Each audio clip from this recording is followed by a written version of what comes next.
Assalamualaikum warahmatullahi wabarakatuh. Shalom, Om Swastiastu, Namo Buddhaya, salam kebajikan, salam sejahtera, dan salam sehat untuk kita semuanya.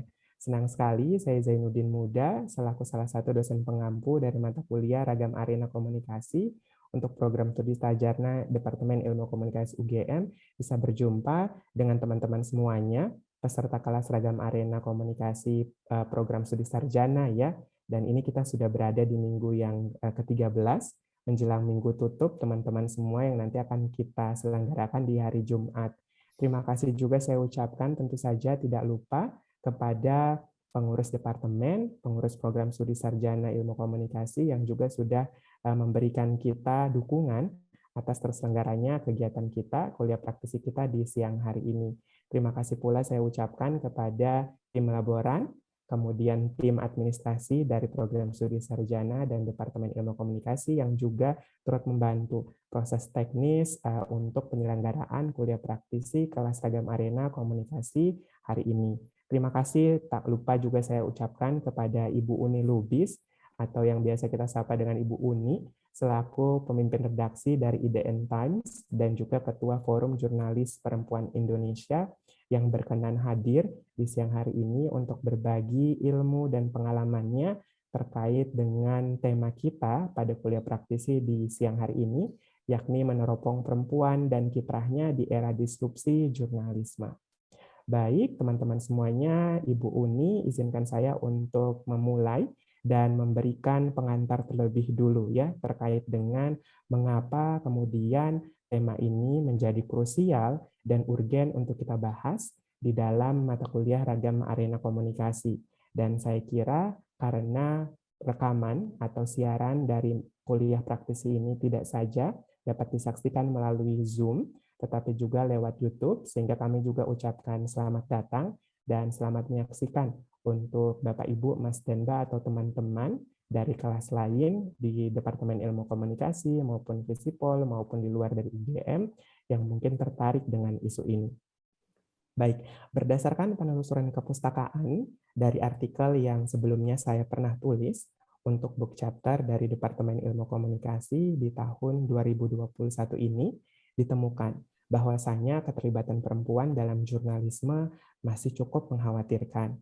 Hal ini dilihat dari jumlah jurnalis perempuan yang memang masih kalah banyak dari jumlah jurnalis laki-laki, baik itu di level global, regional, maupun nasional atau lokal.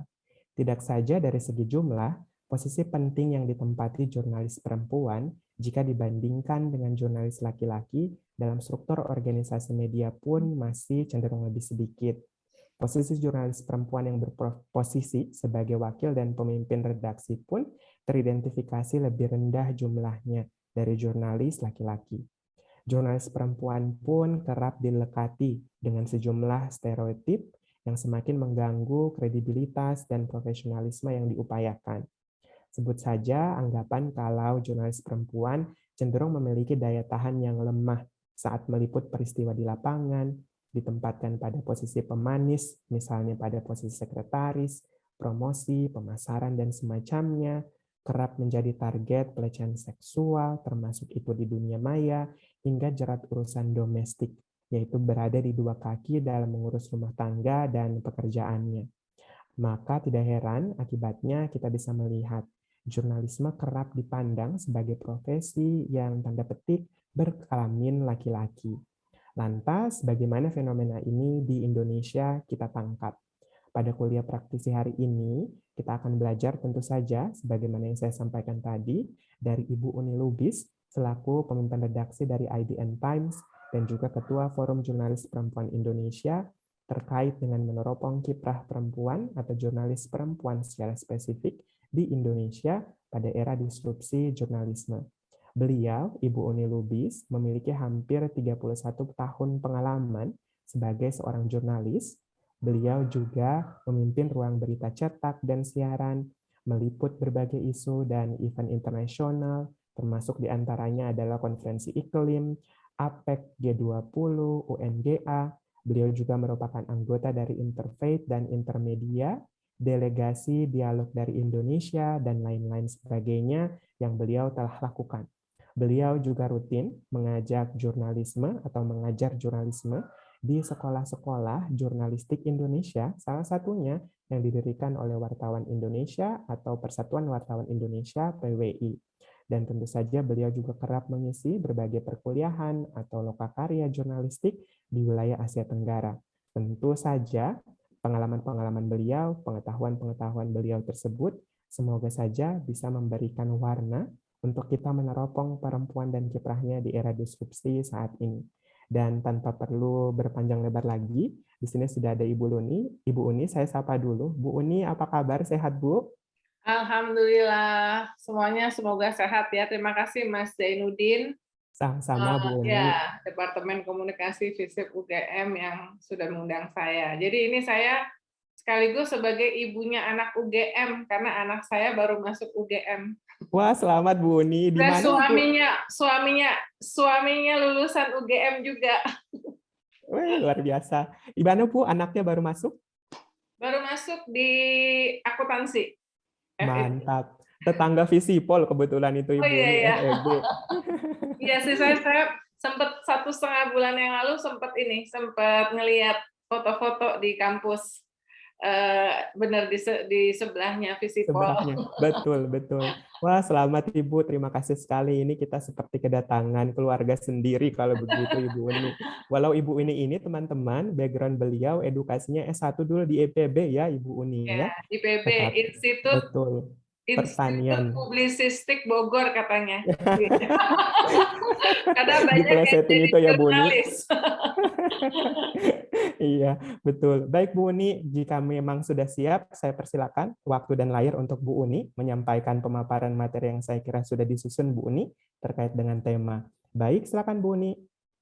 Baik, terima kasih Mas Zainuddin dan juga teman-teman di Departemen Komunikasi FISIP UGM. Sekali lagi terima kasih sudah mengundang saya. Saya ini judulnya ini kan meneropong perempuan dan kiprahnya di era disrupsi jurnalisme, dan sebetulnya lebih kepada sharing pengalaman ya. Kalau soal teori-teori teman-teman pasti banyak sekarang, apalagi di era digital ini semua bahan bisa dibaca ya. Kakak saya, keluarga dari suami saya tuh banyak yang jadi dosen ya. Jadi saya melihat bagaimana struggle-nya juga, yang struggle nggak cuma mahasiswa tapi juga dosen, bagaimana keep up dengan perkembangan ya. Karena mahasiswa sekarang itu dosen nggak sama kayak zaman saya dulu. Saya ini kan sudah lebih dari 50 tahun ya usianya. Jadi saya pernah atau sekolah atau kuliah di era di mana informasi itu dimonopoli oleh guru atau dosen, ya kan? Jadi padahal sekarang di era digital tidak ada yang bisa memonopoli informasi kan? Karena misalnya anak saya ya, teman-teman ini semua di sini, kalau dosennya ngomong apa atau orang tuanya ngomong apa, langsung di Google, bener nggak gitu ya? Atau dapat informasi yang lain ya. Dan zaman anak saya saja, saya sudah harus beli buku sejak di SD. Saya beli buku, misalnya kalau saya lagi ke luar negeri, saya mesti beli buku 2 buat anak saya, juga buat gurunya. Jangan sampai nanti anaknya nanya ke gurunya nggak tahu ya. Jadi benar-benar ini kita dalam posisi apa yang disebut sebagai the future of work, yang sebenarnya esensinya adalah keep learning attitude ya. Untungnya semuanya just one click away kan gitu ya. Nah, jadi makanya saya nggak akan banyak teori ini ya. Jadi saya akan cerita apa yang saya alami, apa yang saya pengalaman pribadi dan juga pengalaman teman-teman di mana saya bekerja. Tadi Mas Zainuddin sudah mulai dengan, jadi saya ini termasuk kalau kata saya mengutip Pemret Bisnis Indonesia yang sekarang jadi CEO-nya Solo Pos, Arif Budi Susilo, itu teman saya. Itu dia mengatakan Uni Lubis itu wartawan 3 zaman reformasi, zaman Orde Baru ya, zaman Soeharto, zaman reformasi, kemudian zaman now. Kenapa zaman now? Nah, now itu kan biasanya terkait dengan digital ya. Karena saya mulai itu dengan menjadi reporter di majalah bisnis ya, ekonomi, Partai Ekonomi. Kemudian agak cepat saya, terlalu cepat, kemudian dipercaya menjadi pemimpin redaksi di majalah Panji Masyarakat. Kalian pasti belum nggak tahu itu mostly, tapi orang tua kalian mungkin tahu karena itu adalah majalah Islam tertua di Indonesia, warisan dari almarhum ulama besar Buya Hamka. Ya. Kemudian saya masuk ke TV di tahun 2001, TV 7, kemudian sekarang jadi Trans 7, kemudian sempat di Antv ya, jadi pemimpin redaksi, dan tahun 2012 saya merangkap pemimpin redaksi Antv dan fifa.co.id. Disitulah saya mulai masuk ke digital ya kan. Saya senang karena saya bisa mengimplementasikan pengalaman ilmu yang saya dapat ketika saya ikut fellowship Eisenhower Fellowship di Amerika, hampir 2 bulan keliling di 9 kota belajar tentang media digital. Nah, habis itu adalah dari FIFA merangkap Antv, kemudian saya resign dari grup itu tanggal 1 Oktober 2014 saya bergabung dengan Rappler Indonesia. Kalau kalian tahu Maria Ressa, jurnalis yang baru saja mendapatkan Nobel Perdamaian ya, itu adalah sahabat saya. Jadi waktu tahun 98 kita ngeliput di lapangan bareng-bareng. Saya sebagai di majalah Panji, Maria sebagai biro CNN internasional di Indonesia. Jadi reformasi. Jadi ketika dia dengar bahwa saya resign dari FIFA awalnya ya, karena perbedaan pendapat dengan salah satu pemilik, intervensi ke ruang redaksi saat pemilu, jadi dia langsung ngajak saya untuk menghandle ya, kerjasama untuk menghandle Rappler di Indonesia. Kemudian tahun 2018 Rappler Indonesia ada kerjasama dengan IDN Times. Disitulah awal mula saya juga kemudian bergabung di IDN Times. Jadi ketika teman-teman media yang lain yang sama-sama bareng saya di media tradisional ya, media tradisional kan bisa cetak ya, koran, majalah, kemudian radio, kemudian televisi, belum pindah kuadran ya, saya udah duluan ke digital ya. Itu yang disebut dengan media zaman now kan, karena digital itu. Nah, jadi ini udah media ketujuh saya. Ya, udah media ketujuh saya, dan sekarang juga saya merangkap diminta untuk menjadi Ketua Umum Forum Jurnalis Perempuan Indonesia. Jadi itu perkenalan tentang saya. Mungkin kita bisa mulai masuk ke materinya. Nah, lanjut aja. Oke, saya lumayan aktif di Twitter, jadi Twitter saya @unelubis.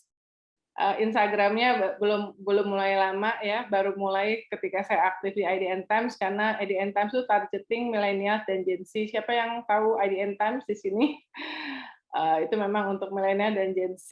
Kemudian saya mulai dengan ini nih, ya. Jadi tahun ini dalam rangka Hari Perempuan Internasional atau International Women's Day yang biasanya kita peringati secara global di tanggal 8 Maret, IDN Times bekerja sama dengan Forum Jurnalis Perempuan Indonesia itu mengadakan acara. Ya, sebetulnya acaranya, sebenarnya FJP itu setiap bulan mengadakan acara yang menarik-menarik. Nanti kalau mau linknya saya bisa titip lewat Mas Zainuddin ya. Dan acaranya dengan narasumber yang menarik dan temanya sangat aktual ya.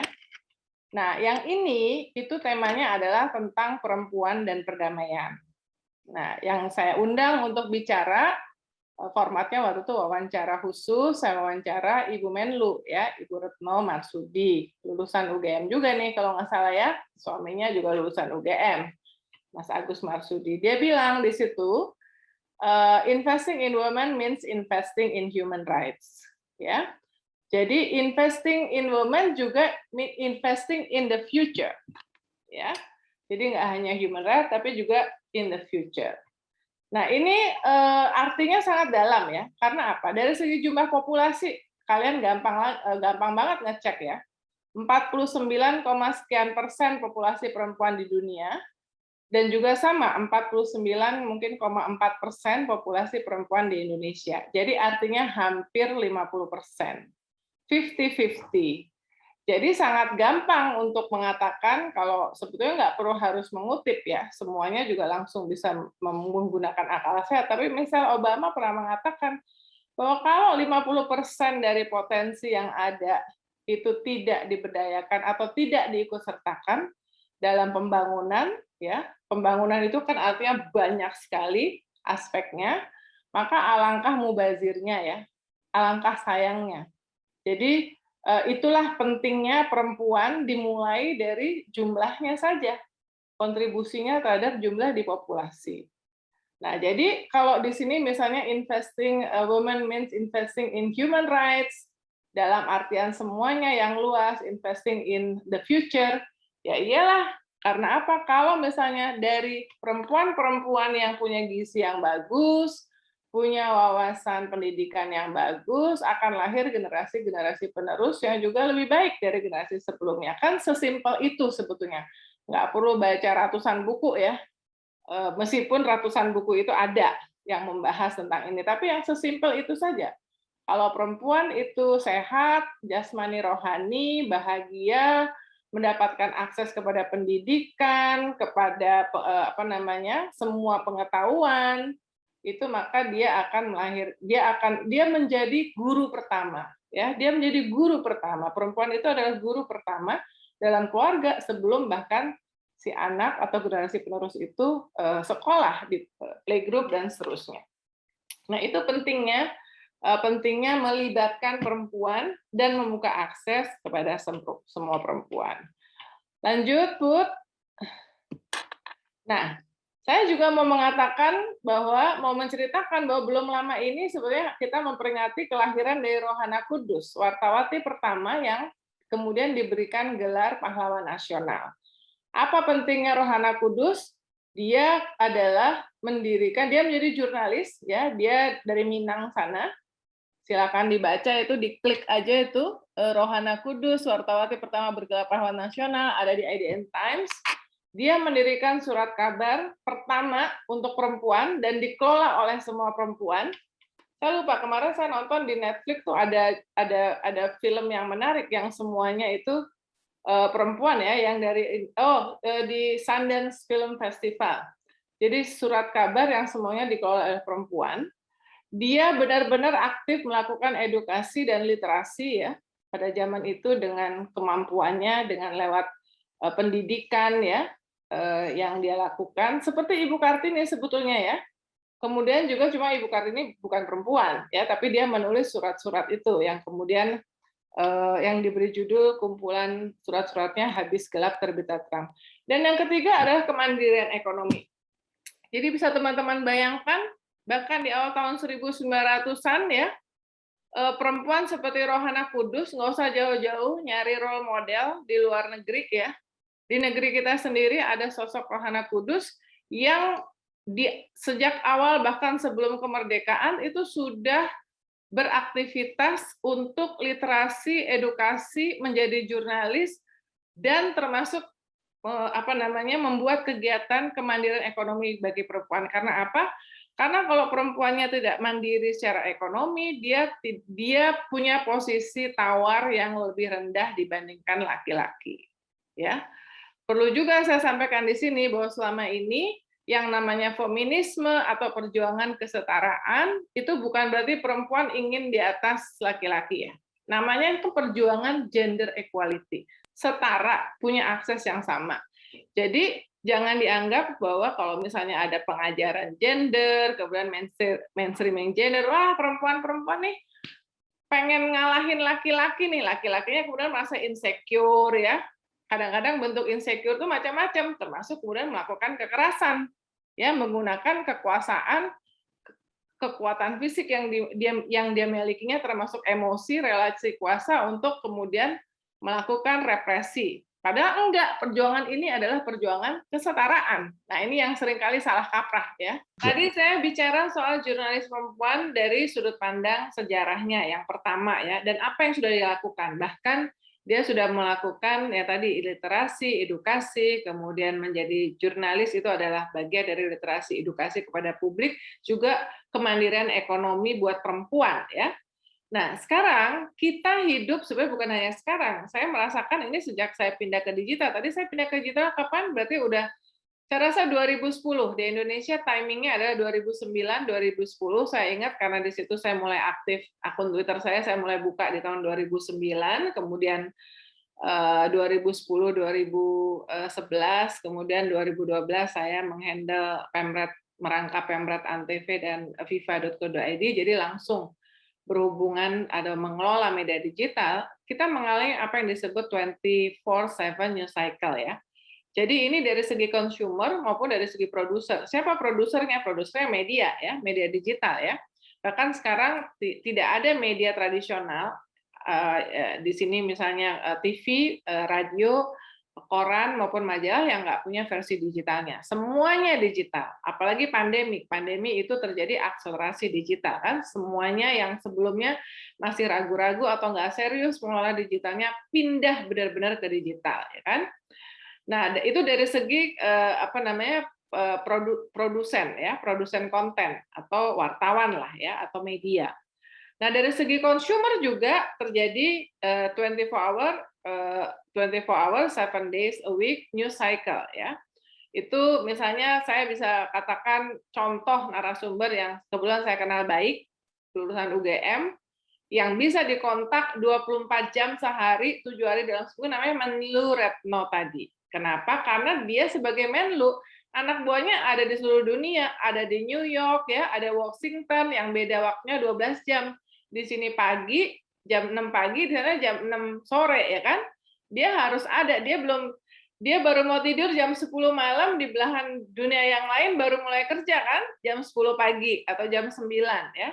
Jadi praktis Menlu dan semua orang-orang di Kemlu itu bekerjanya hampir 24 jam. Tapi nggak cuma itu, sebenarnya global company ya. Waktu saya di Antv itu kan sempat tahun 2006 masuk modal asing ya, dari Star under News Corp ke Antv 20%.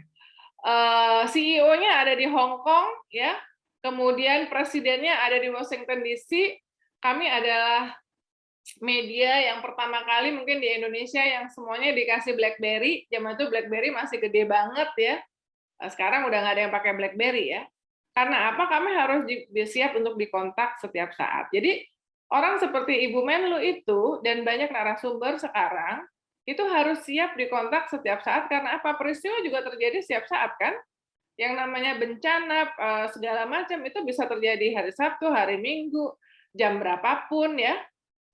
Serangan teroris, pandemik ini apalagi 24 jam, hampir semuanya narasumber ya 24 jam memonitor. Nah, ini benar-benar pandemik ini adalah puncaknya implementasi dari prinsip yang sedang terjadi 24 jam 7 hari dalam sepekan siklus news ya, news cycle. Tadi, jadi satu, constant news production and consumption, yang tadinya misalnya kita tutup warung nih di media jam 10 malam atau jam 11 malam. Nggak bisa, kalau terjadi breaking news jam 1 malam, ya tetap harus ada langsung di break, nggak bisa nunggu besoknya, kalau nggak kita kalah ya. Konsumsi juga sama, siapa yang di sini yang sampai jam 2 pagi masih bangun, scroll news, saya termasuk ya. Jadi saya ini udah mau milenial, udah punya anak milenial, tapi kelakuan milenial, Gen Z. Udah nggak pernah nonton TV lagi, bahkan ketika saya masih Pemret TV. Jadi zaman saya Pemret TV di Antv, saya cuma nonton TV berita doang, ya. Tapi langganan koran sekarang tinggal satu, nggak usah saya sebut namanya, nanti GR. Tadinya langganan koran 5, karena semuanya jam 4 pagi bangun udah langsung ngecek handphone ya, sama seperti kalian lah. Jadi ini apa namanya udah betul-betul sudah berubah ya. Kemudian yang kedua yang terjadi di 24 hour 7 news cycle ini adalah data driven journalism ya. Jadi data itu jadi kalau dulu saya jadi editor atau redaktur dicetak, saya yang praktis menentukan apa yang mau saya buat, apa yang mau saya tulis sebagai redaktur atau sebagai pemret ya kan. Jadi pembaca khalayak seperti kalian nih di sini sebagai khalayak itu nggak bisa ngapa-ngapain, cuma nyender, namanya lean back. lean back ya. Jadi cuma nyender, cuma nyerah aja, apa aja deh yang disodorin, nonton TV juga cuman nggak bisa ngapa-ngapain.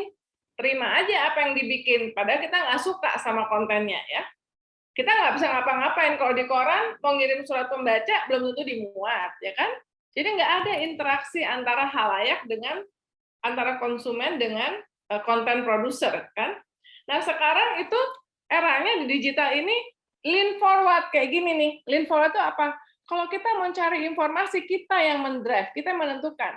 Pakai mesin pencari, Google, Bing, Yahoo, kita ketik misalnya Universitas Gajah Mada, atau kita ketik Zainuddin Muda, langsung muncul tuh datanya. Artinya inisiatif itu datang dari kita secara proaktif. Namanya lean forward. Kita ke depan ya, jadi gesernya badan kita tuh lean forward. Kalau tadi tuh lean back, nggak berdaya, cuma dicokokin aja. Nah, sekarang publik sudah menjadi editor, namanya public editor. Apa itu? Lewat data driven journalism. Lewat apa? Lewat trending, YouTube trending, Google trending, Twitter trending, Facebook trending, Instagram. Pagi-pagi saya ini sebagai pemret ya sekarang, sebenarnya nggak cuma sekarang ya, sejak digital. Setiap jam saya harus ngecek nih, apa nih yang lagi tren, apa yang lagi rame. Dan trending itu dibuat dari kumpulan algoritma dari platform, ya kan? Platform Google, platform Facebook, platform Twitter. Dia mendorong ya. Kalau banyak orang lagi ngomongin misalnya soal UGM jadi trending topik, ya.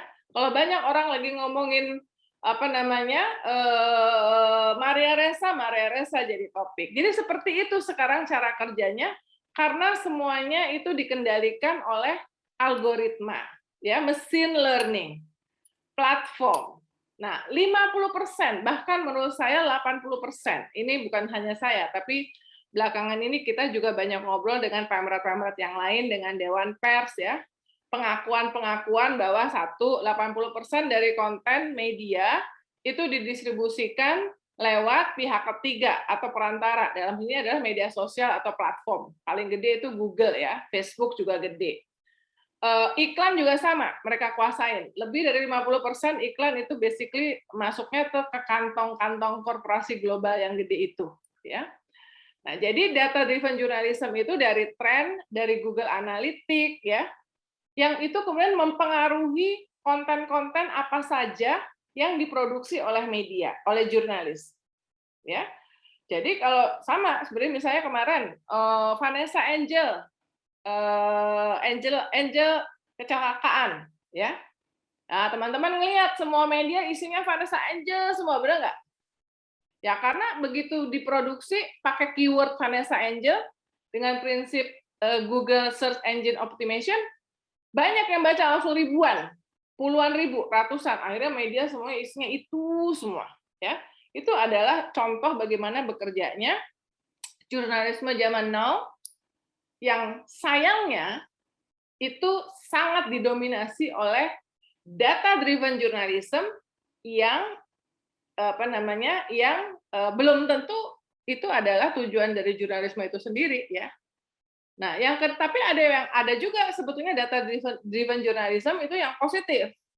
Ya, artinya apa? Kita bikin survei, kita bikin riset ya. IDN Times itu setiap tahun mengeluarkan Indonesia Millennial Report, yaitu report-report tentang milenial, tentang politik, tentang bisnisnya, bisa di-download gratis ya di Instagramnya indonesia.millennial.report ya. Nah, itu yang positifnya.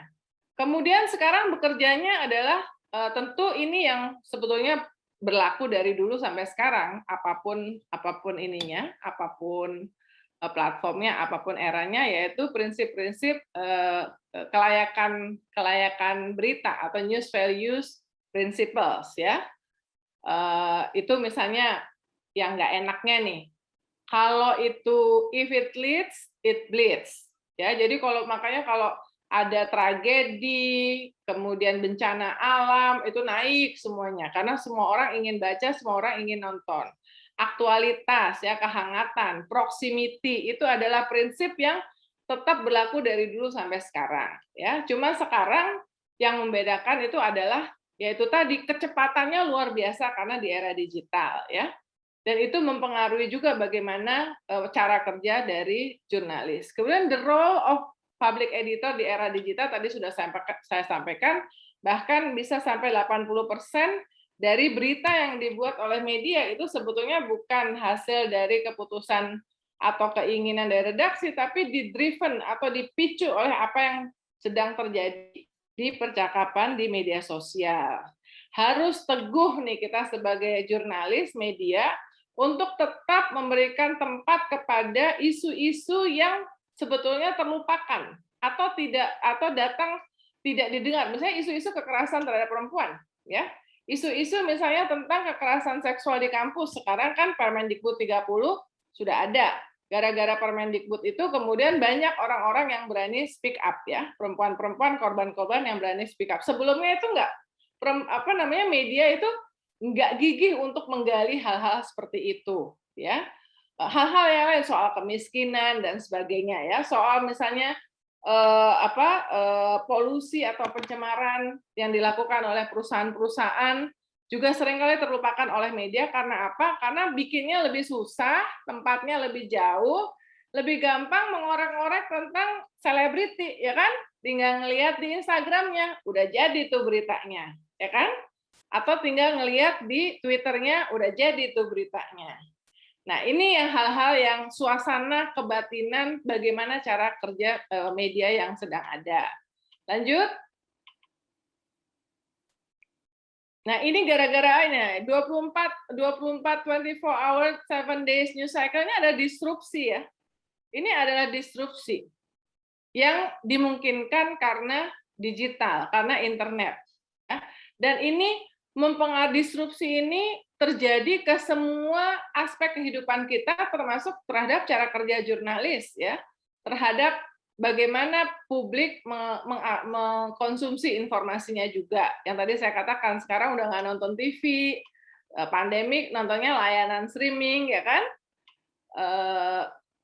Drama Korea, jangan-jangan nanti kalau udah selesai pandemik, banyak banget orang yang pengen traveling ke Korea, ya.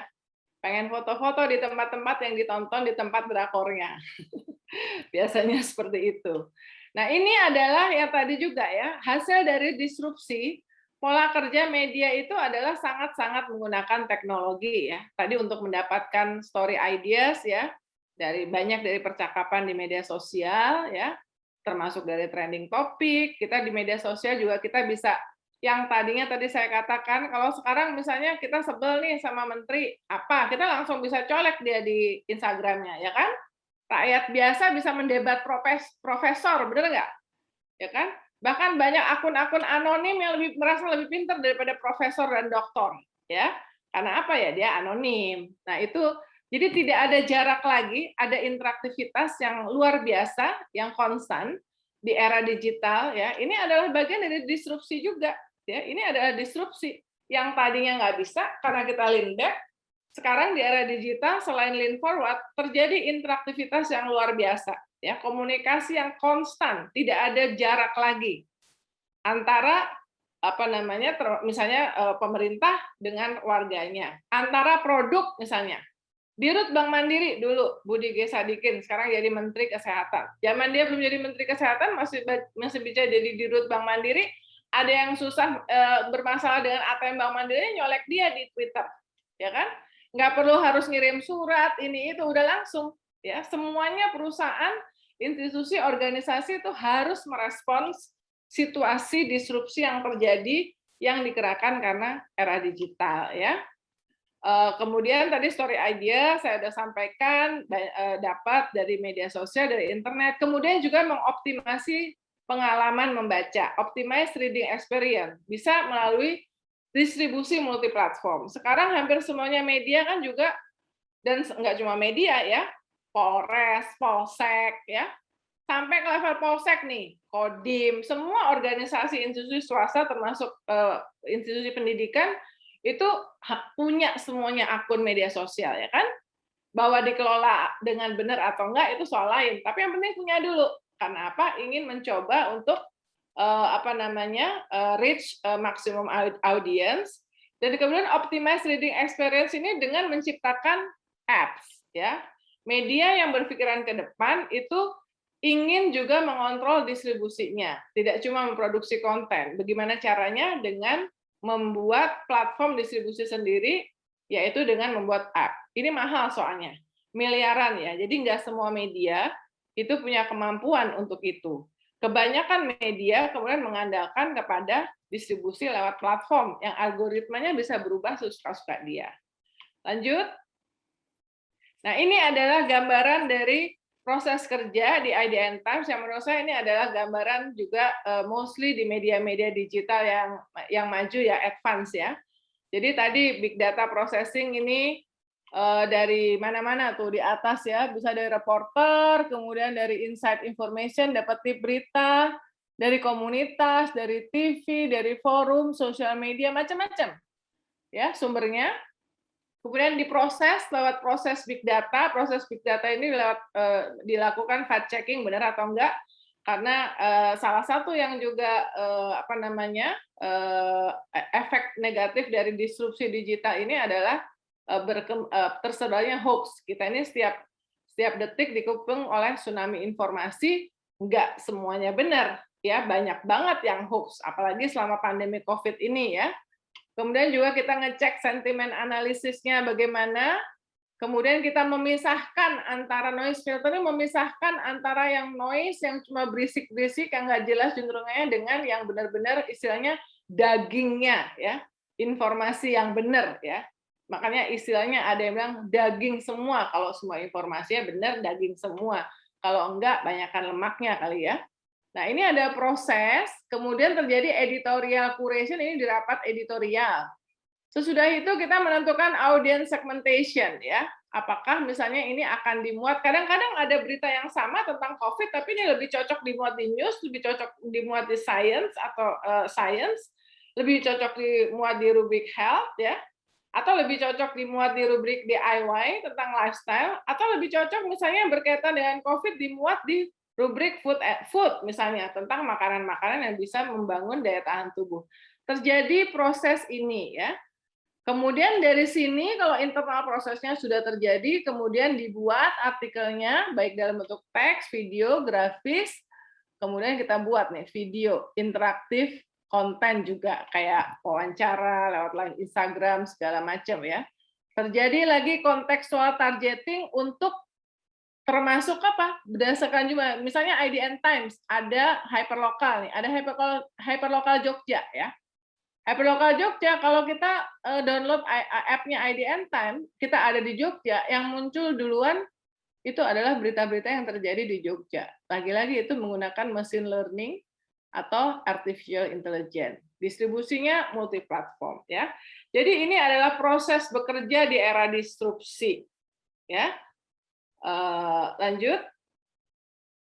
Nah, sekarang kita masuk ke tema dari semua itu menggabung antara ini posisi perempuan, ini cara kerja media seperti apa sekarang, jelas terjadi disrupsi yang luar biasa dan itu mempengaruhi bagaimana cara kita hidup ya. Kita masuk ke isu pemberdayaan perempuan masih jadi tantangan, disrupsi digital jadi tantangan dan peluang ya. Apa tadi saya katakan digital itu menjadi tantangan karena apa? Karena itu tadi di era digital ini 24 jam 7 hari itu luar biasa ya. Itu menjadi tantangan juga buat para perempuan. Karena apa? Karena dia harus selalu siap 24 jam. Kenapa jadi tantangan? Karena perempuan itu fungsi ganda ya. Dia juga adalah caregiver. Budaya kita masih patriarkis. Ya, bukan berarti kalau ke rumah, apalagi selama pandemik ini kan work from home, beban perempuan itu double. Ya, karena dia biasanya buat perempuan itu kalau lagi kerja di kantor itu seperti me time. Nggak harus ngurusin anaknya kan? Paling nggak dari jam 8 pagi sampai jam 4 sore atau jam 5 sore kan? Jadi dia fokus pada kerjaan kantornya. Itu sebetulnya me time karena di situ dia mengaktualisasikan dirinya ya sesuai dengan aspirasinya. Tapi pandemik ini adalah disrupsi juga karena dia harus bekerja di rumah, nggak ada lagi me time. Dia harus bekerja, dia nggak bisa lagi ngeles untuk ngurusin anaknya. Dan ini sangat-sangat berat dialami oleh perempuan-perempuan yang memiliki anak masih SD lah, TK sampai SD, dari bayi dari apa namanya, dari balita sampai ke SMP itu masih harus diurusin ya. Lebih berat lagi kalau misalnya dia tinggal sama pihak yang tidak peduli terhadap situasi yang dihadapi, termasuk dari pasangannya. Ya, ini adalah situasinya karena Indonesia dan nggak cuma itu, sebetulnya secara global Afrika, Asia, kebanyakan mungkin hanya beberapa negara maju di Eropa, di negara Skandinavian country ya, yang udah benar-benar tuh setara banget ya. Artinya tuh antara laki-laki dengan perempuan di tempat kerja, di tempat profesi, di dalam rumah tangga, itu udah benar-benar setara ngerjain semuanya bareng. Itu saya rasa tuh masih sedikit, terutama di negara maju. Tapi kebanyakan termasuk di Indonesia itu budaya patriarkis itu masih kuat ya. Dan pandemik ini menunjukkan luar biasa dan korbannya itu adalah perempuan. Ya. Kemudian perempuan rentan jadi korban kekerasan dan ancaman baik offline dan online. Ini tidak hanya perempuan jurnalis, semua perempuan masih masih menjadi. Survei riset terbaru menunjukkan hal itu. Ya, dan pandemik ini hanya menambah. Ya, kalau untuk offline pandemik ini rumah itu adalah yang tadinya harusnya menjadi safe house, tempat yang aman bagi perempuan, itu banyak yang menjadi kuburan. Ya, karena apa? Karena punya pasangan yang abusive, dia nggak bisa lari kemana-mana karena dia cuma di rumah aja. Ya, mungkin mati secara fisik enggak, tapi mati secara mental itu banyak sekali terjadi. Makanya kesehatan mental itu menjadi problem. By the way, IDN Media atau IDN Times, saya rasa mungkin satu-satunya media yang punya konselor mental health ya. Karena kita menganggap dari awal ini adalah masalah yang tidak kalah krusialnya dibandingkan dengan krisis kesehatan dan juga krisis ekonomi yang dialami oleh pandemi. Ya. Nah, kekerasan online itu adalah tantangan, bullying. Diklik aja, ya, diklik aja. Cyberbullying itu luar biasa. Ya, cyberbullying itu dialami 2 kali lipat oleh perempuan dibandingkan dengan laki-laki dari segi kerentanan. Survei luar negeri maupun survei dalam negeri. Ya, sekarang datanya itu gampang banget. Dan jurnalis perempuan juga menghadapi cyberbullying yang lebih berat dibandingkan dengan laki-laki. Soalnya gini, perempuan, kalau jurnalis perempuan yang bikin beritanya salah, terus kemudian di-doxing, ya kan? Doxing. Dicari datanya, oh pantesan aja, nggak enak dilihat mukanya. Kalau yang laki-laki kan nggak dikomentarin kayak begitu. Kalau yang salah bikin berita, ya kan? Tapi kalau yang perempuan bikin berita, oh pantesan PKS, tuh lihat aja pakai jilbab. Atau ada komentar yang lain. Ya. Kalau yang mengalami korban kekerasan seksual perempuan, dicek nih, oh ngapain juga dia naik mobilnya malam-malam, harusnya pulangnya jangan malam-malam dong. Atau jangan pakai rok mini dong, ya kan? Padahal kan banyak juga yang pakai yang pakai baju tertutup juga jadi korban kekerasan seksual. So it's not about bajunya ya, tapi memang pelakunya aja, ya. Dan nggak pernah dicari tuh misalnya kenapa. Kalau misalnya laki-laki yang menjadi pelakunya nggak dicari tuh dia kenapa apa segala, tapi selalu yang dicari ini adalah wah perempuan ini ternyata dia kerjanya di sini pakai bajunya seperti ini. Nah itu memang dia 2 kali lipat rawan untuk menjadi korban. Jadi digital itu bisa menjadi peluang ya tadi memungkinkan perempuan bekerja, memungkinkan perempuan untuk bekerja dari mana saja, memungkinkan perempuan untuk mendapatkan akses terhadap informasi dari ranah internet. Itu kan adalah semacam pendidikan luar lah ya, selama dia masih punya handphone dan pulsa, tapi juga menjadi tantangan yang luar biasa ya. Kemudian yang juga yang terjadi adalah akses bagi perempuan berdasarkan kemampuan. Apakah ini sudah terjadi? Belum semuanya. Tadi kan Mas Zainuddin itu mengatakan bahwa perempuan jurnalis misalnya dianggap tidak mampu untuk mengerjakan liputan-liputan yang lebih sulit ya. Ya, saya nggak membantah itu ya. Meskipun alhamdulillah pengalaman saya nggak seperti itu. Tapi mayoritas memang seperti itu ya. Jadi, wah jangan kirim perempuan deh, nanti baru 1 hari minta pulang. Heis. Padahal ongkos tiket pesawat ke daerah bencana itu mahal. Perempuan nggak tahan banting, segala macam ya. Nah, tapi memang selalu ada outlier ya. Pengecualian saya mengenal banyak perempuan-perempuan yang jago-jago juga dikirim ke lapangan ya. Yang sekarang jadi semua ya. Najwa Shihab, saya sama Najwa Shihab itu hari kedua tsunami di Aceh, itu kita 2 jurnalis dari luar Aceh yang pertama kali mendarat di Aceh ya. Najwa di Metro TV, dia reporter TV, Metro TV, saya di TV 7 ya.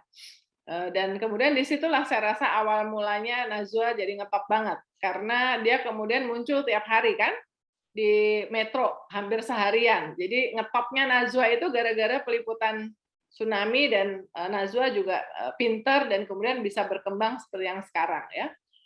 Grace Natali itu adalah reporter saya di Antv ya. Dia jago sekali dalam meliput teroris. Saya pernah kirim dia 2 minggu tanpa kejelasan untuk boleh pulang atau enggak, ngejar-ngejar teroris di Poso. Ya, di Poso, di hutan-hutan segala macam, dia nggak mengeluh, nggak minta pulang. Ya, ketika ada penangkapan teroris di Jawa Tengah, dia sedang cuti, baru terbang hari pertama, nyampe di Bali, ya, supaya pertama kali dia bisa cuti. Begitu dia dengar, dia langsung minta pulang, nggak jadi cuti, minta segera dikirim ke lokasi di Jawa Tengah. Banyak ya, saya Indi Rahmawati misalnya, ini yang saya sebut yang perempuan-perempuan aja ya, Indi Rahmawati TV One ya. Saya ingat dia masuk Antv itu tanggal 16 April 2006, sampai ingat ya. Dia sebelumnya di SCTV, karena hari itu terjadi kerusuhan di Abe Pura, ya, di Papua. Jadi Indi masuk pagi, kita rapat jam 10, dapat kabar bahwa itu hari pertama dia masuk Antv. Ada kerusuhan di Abe Pura, kerusuhannya besar. Saya keluar dari ruang rapat, saya teriak aja di newsroom, saya bilang siapa yang mau dikirim ke Papua sekarang? Indi yang angkat tangan nomor 1. Ya. Jadi kita kirim pada hari itu juga dengan kamera person, dan alhamdulillah mendapatkan pengalaman yang luar biasa karena kena pukul ya oleh demonstran. Ya. Alhamdulillah nggak sampai parah ya. Tapi artinya saya mau ceritanya 3 perempuan ini saya bisa sebut itu perempuan-perempuan jurnalis yang apa namanya, yang nggak ada takutnya, nggak mau dibeda-bedain ya. Dan banyak sekali perempuan-perempuan jurnalis yang seperti itu ya. Teman-teman saya di Forum Jurnalis Perempuan Indonesia itu ada yang di Aceh, ada yang di Papua, Papua Barat ya, di berbagai tempat. Di hotspot itu mereka rawan sekali apa namanya, mendapatkan kekerasan atau juga menjalani peliputan-peliputan yang sulit ya. Jadi makin banyak sebetulnya. Situasinya memang masih banyak yang harus diperbaiki, Mas Zainuddin dan juga teman-teman. Tetapi ada perbaikan, khususnya di Indonesia, dan sebenarnya di Indonesia ini termasuk yang lumayan maju ya kalau untuk kepemimpinan di media untuk perempuan. Saya itu jadi moderatornya WhatsApp grup khusus Pemret perempuan. Di situ kan ada Titin tuh ya, Titin Rosmasari, CNN Indonesia, Atika Suri, RCTI, Pemret RCTI, Rosi, Kompas TV ya, kemudian Mbak Nino sebelumnya Pemret Kompas bahkan akhirnya punya Pemret perempuan meskipun cuma beberapa tahun ya. Kemudian ada apa namanya, ada Elsinta ya, Wapemret Detik juga perempuan, ada 21 orang di situ, di grup itu ya. Bandingkan dengan zaman saya jadi Pemret tadi, saya jadi Pemret masih umur 32 tahun, tahun 99-2000, Pemret Majalah Panji ya. Waktu itu setiap kali liputan, perempuannya kalau waktu saya liputan ekonomi di awal-awal perempuannya cuma 2, saya sama namanya Listiorini, Suara Pembaruan. Waktu saya jadi Pemret tahun 99, saya satu-satunya perempuan. Jadi kalau lagi kumpul zaman itu Gunawan Muhammad, almarhum Pak Yakob Utama, itu masih aktif ya, masih aktif. Jadi kalau lagi ngumpul-ngumpul sama Pemret-Pemret tuh isinya laki-laki semua. Lalu ada Uni Lubis perempuan dan masih muda pula. awal-awalnya mau tanya aja gemeteran ya, takut digoblok-goblokin kan. Wah, pertanyaannya goblok, kok kamu nanya kayak gitu sih? Jadi agak keder juga ya. Jadi karena berhadapan dengan nama-nama yang kayaknya seumur bapak saya gitu ya, seumur bapak saya ya udah pemret. Tapi fast forward sekarang kalau lagi ketemu dengan narasumber dengan menteri, perempuan-perempuannya tuh sangat-sangat kompetitif ya. Tapi lagi-lagi itu di Jakarta, ya kan? Itu di pusat yang kelihatan, ya. Di daerah dari apa yang dialami dari pengalaman yang saya lihat lewat network forum jurnalis perempuan itu masih jauh, ya. Masih banyak terjadi apa namanya pelecehan seksual baik dari narasumber maupun dari rekan kerja bahkan dari bosnya sendiri, ya kan? Ada jurnalis yang sengaja disuruh pakai rok mini, kemudian diajak ketemu dengan pengiklan, supaya pengiklannya itu terbujuk untuk pasang iklan karena ya itu tadi. Jadi dia ini jurnalis perempuan ini dianggap sebagai office flower ya, kalau saya bilang ya. Buat pemanis, bukan dilihat berdasarkan kemampuannya. Itu masih terjadi. Ya. Sampai nangis-nangis kalau saya ke daerah itu curhatnya dari teman-teman jurnalis perempuan di daerah ya. Plus tadi saya katakan kalau tadinya itu adalah pelecehan atau apa namanya kekerasan yang dialami itu sifatnya fisik, sekarang di era digital disrupsi itu yang terjadi itu adalah apa namanya kekerasan dan juga pelecehan atau pelecehan kekerasan itu kan bisa verbal juga ya, bisa dalam bentuk teks juga, bukan berarti dipukul atau diperkosa itu kan, tapi enggak. Sekarang definisi kekerasan seperti di Permendikbud 30 itu juga sangat luas, ada 21 jenis. Sekarang ditambah ada platform yang mengerikan ya, yaitu lewat digital. Dan bahkan kalau dia di-abuse atau dilecehkan secara seksual, itu jejak digitalnya tuh ada, itu yang lebih mengerikan daripada cyberbullying ya kan? Doxingnya juga. Mau dihapus susah akan ada di situ terus. Nah, ini yang lebih membahayakan ya, disrupsi yang benar-benar berpengaruh terhadap perempuan, termasuk perempuan jurnalis. Nah, yang keempat, hati-hati dengan confirmation bias. Ini juga penting ya. Jangan kemudian, oh kalau misalnya kamu jadi pantas aja dia jadi ini karena bapaknya ini sih ya. Jadi dia tidak dihargai karena kemampuan. Tapi kan banyak juga perempuan-perempuan yang berasal dari mungkin keluarga yang kaya atau pejabat yang sebetulnya bagus, berprestasi, benar nggak? Melakukan hal-hal yang oke, ya. Tapi kan diomongnya seperti itu. Yang cowok kan nggak digituin kan? Oh, pantas aja dia jadi model karena ibunya model juga. Pantas aja dia jadi model karena bapaknya aktor. Jadi confirmation bias ya.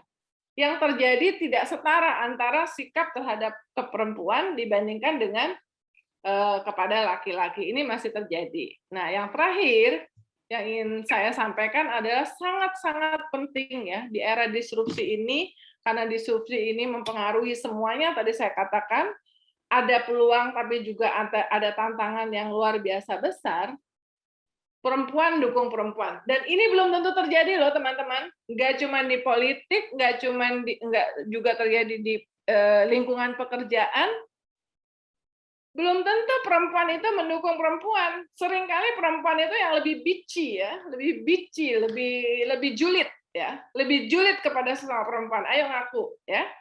Perempuan jadi banyak sekali nggak terjadi perempuan dukung perempuan, tapi justru yang ngejulidin perempuan lebih julid lagi ya. Saya mau ngasih contoh yang terakhir aja deh, yang sangat lagi rame.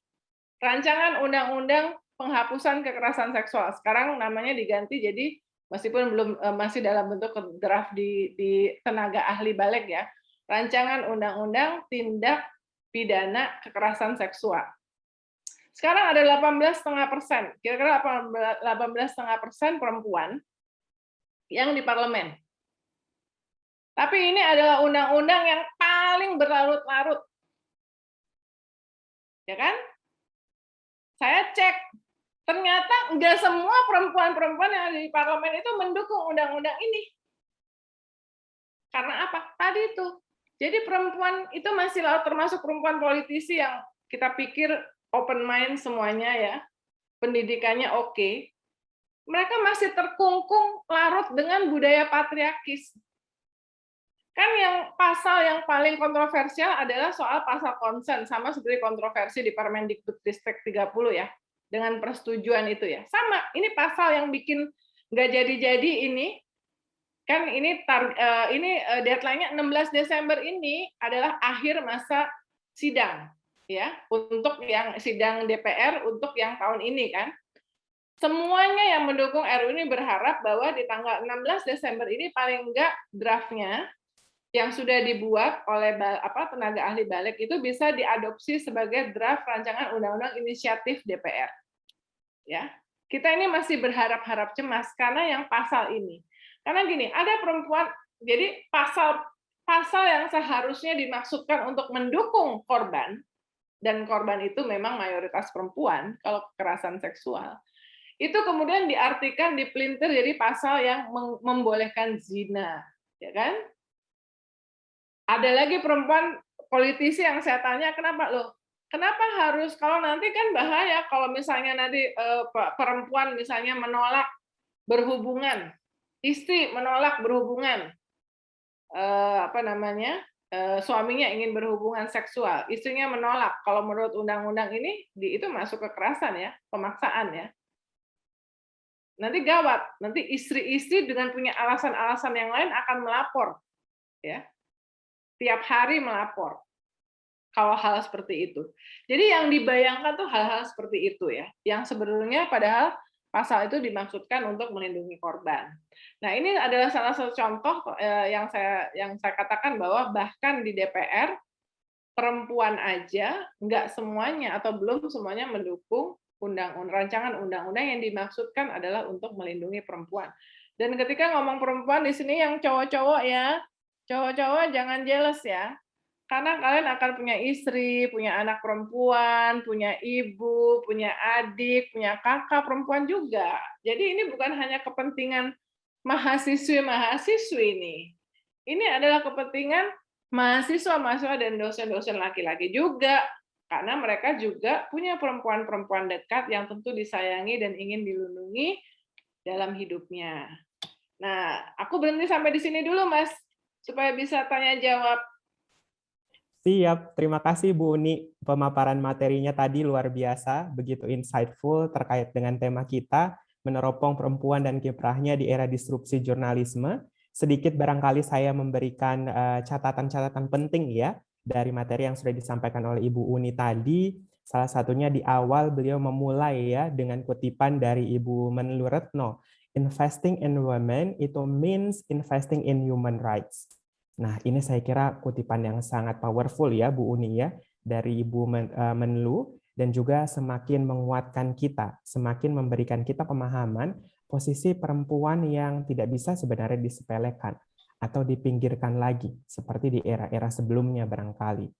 Ibu Uni juga tadi sempat menyinggung kepada kita ya, teman-teman semuanya serta teman-teman yang juga menyaksikan dari YouTube, Ibu Ruhana Kudus, ya, wartawati pertama yang kemudian diberikan gelar sebagai pahlawan nasional. Ini juga menunjukkan kepada kita bahwa jurnalis perempuan itu sudah mengambil peran dari dulu sebenarnya. Misalnya beliau sebagai salah satu bagian dari surat kabar Sunting Melayu, fokus juga pada bagaimana edukasi dan literasi ini perlu dimajukan, dan semakin menunjukkan bahwa sebenarnya ekonomi perempuan dari dulu itu sudah mandiri dan berjuang sedemikian rupa ya, untuk tadi memberantas atau kemudian barangkali mencoba untuk lebih setara. Kita juga melihat era disrupsi jurnalisme yang disampaikan oleh Ibu Uni tadi, apalagi di era digital saat ini.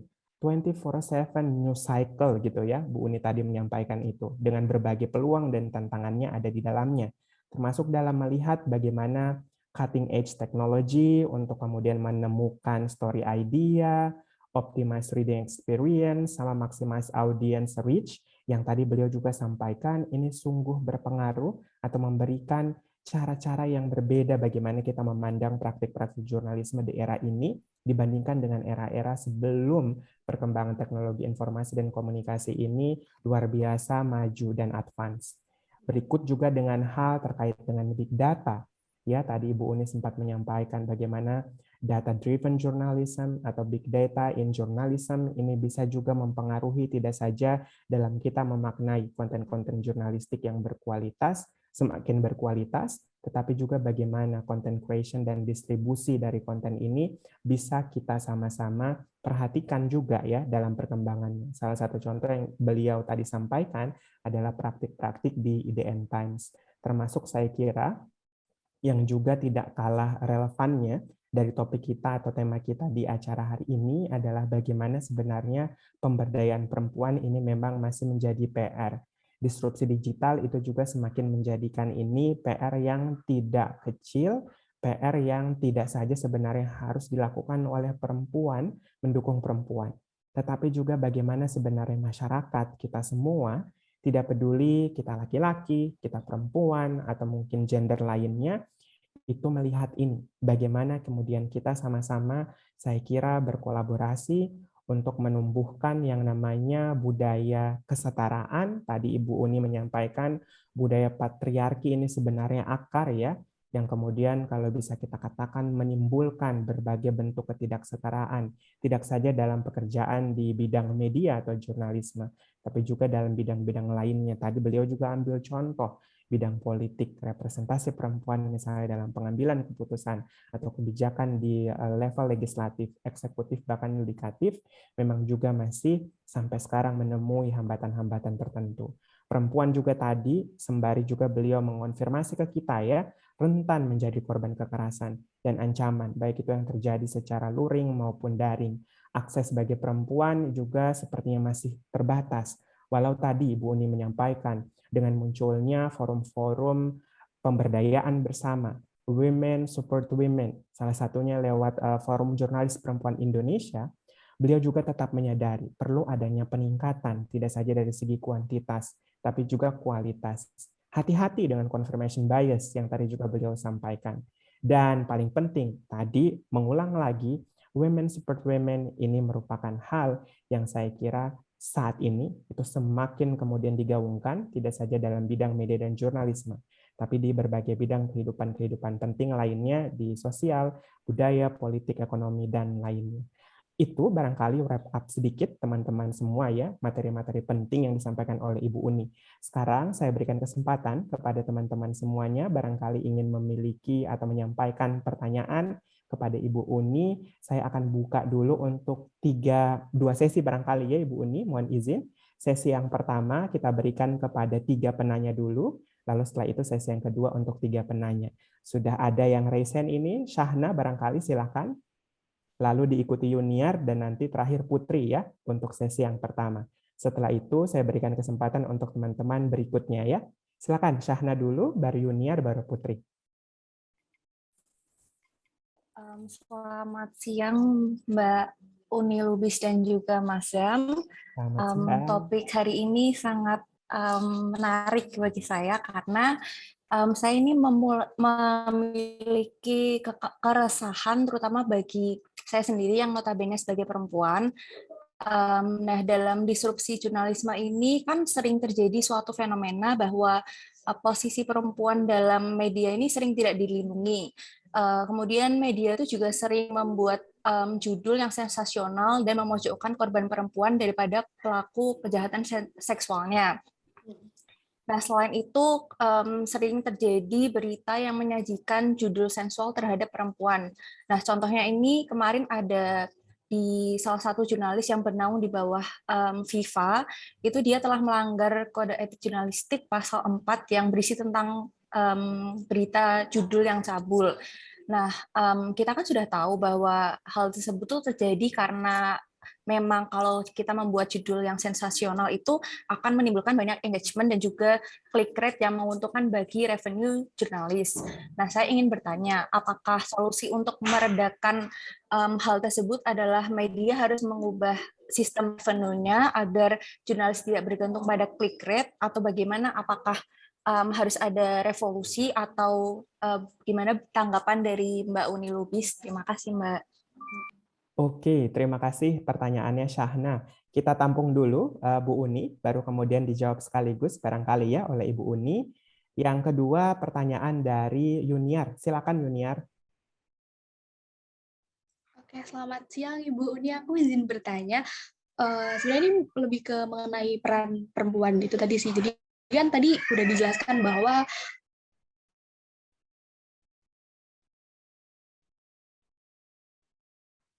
Oke, sepertinya Yuniar terkendala koneksi ya, teman-teman. Agak freeze tadi Yuniar.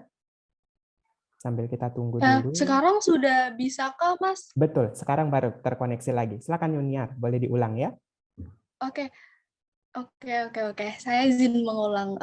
Intinya tadi kan udah dijelaskan bahwa banyak sekali perempuan hebat di dalam IDN Times itu sendiri gitu kan, udah dijelaskan, udah disebutkan satu persatu bahkan. Tapi Ibu Uni Lubis sendiri masih mengkonfirmasi bahwa masih ada diskriminasi dan pertimbangan dalam memilih mungkin redaktur gitu untuk terjun ke dalam suatu lokasi kejadian untuk meliput suatu berita gitu.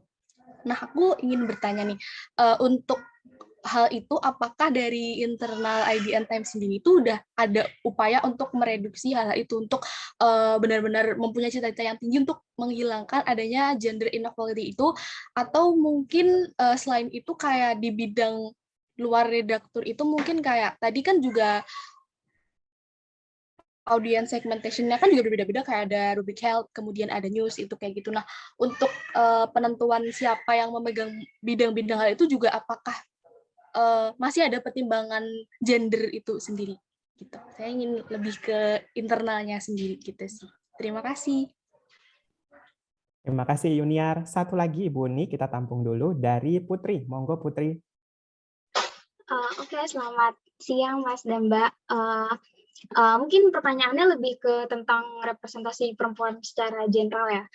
Saya ingin berbagi opini dan juga nanyain opini ke Mbak Uni.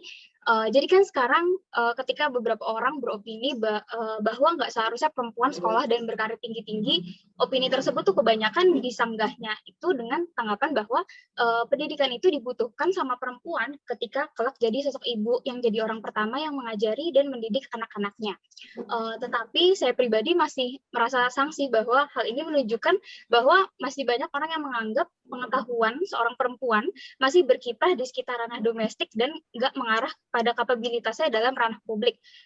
Menurut saya ini jadi salah satu penyebab representasi perempuan, contohnya di konteks jurnalisme yang Mbak jelaskan tadi, seperti perihal keterlibatan produksi pesan dan pengambilan keputusan yang menurut saya sekarang sifatnya masih maskulin.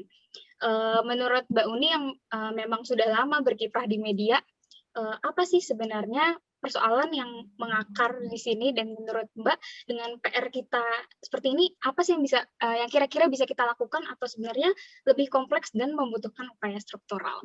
Sekian pertanyaan dari saya, terima kasih.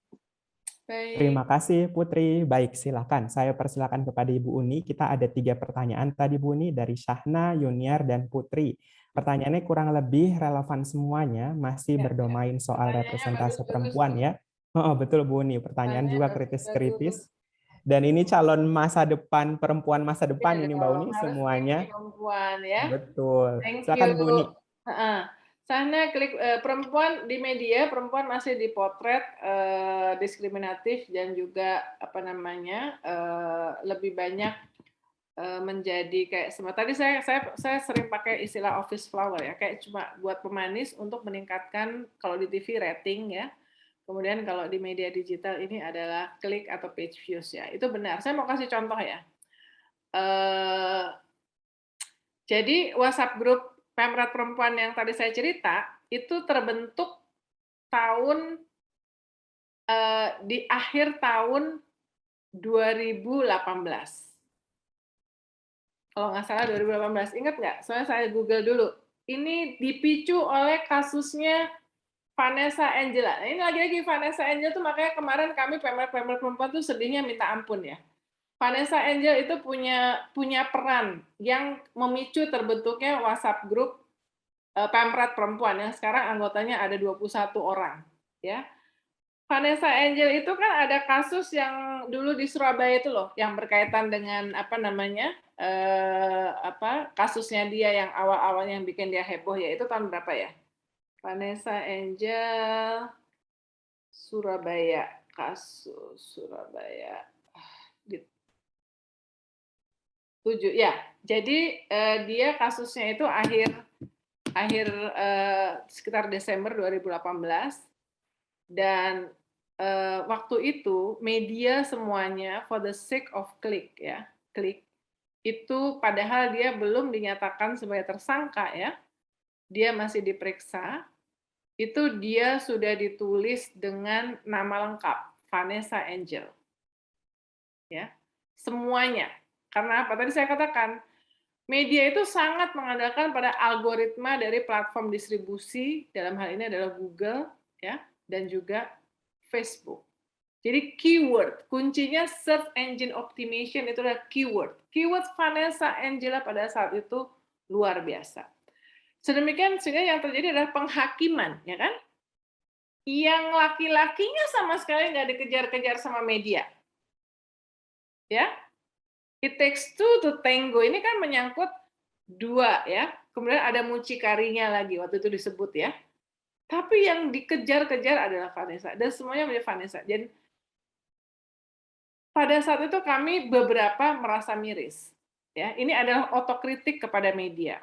Jadi saya ingat ada 4 orang dari kami itu kumpul di sebuah kafe di Jakarta akhir Desember itu, kemudian memutuskan untuk membuat WhatsApp group. Karena apa? Jujur nih, ya. Tadi di DPR saya cerita kan, gimana ngarepin yang laki-laki di DPR, yang perempuan juga belum semuanya mendukung RUU TPKS. Sama di media juga sama.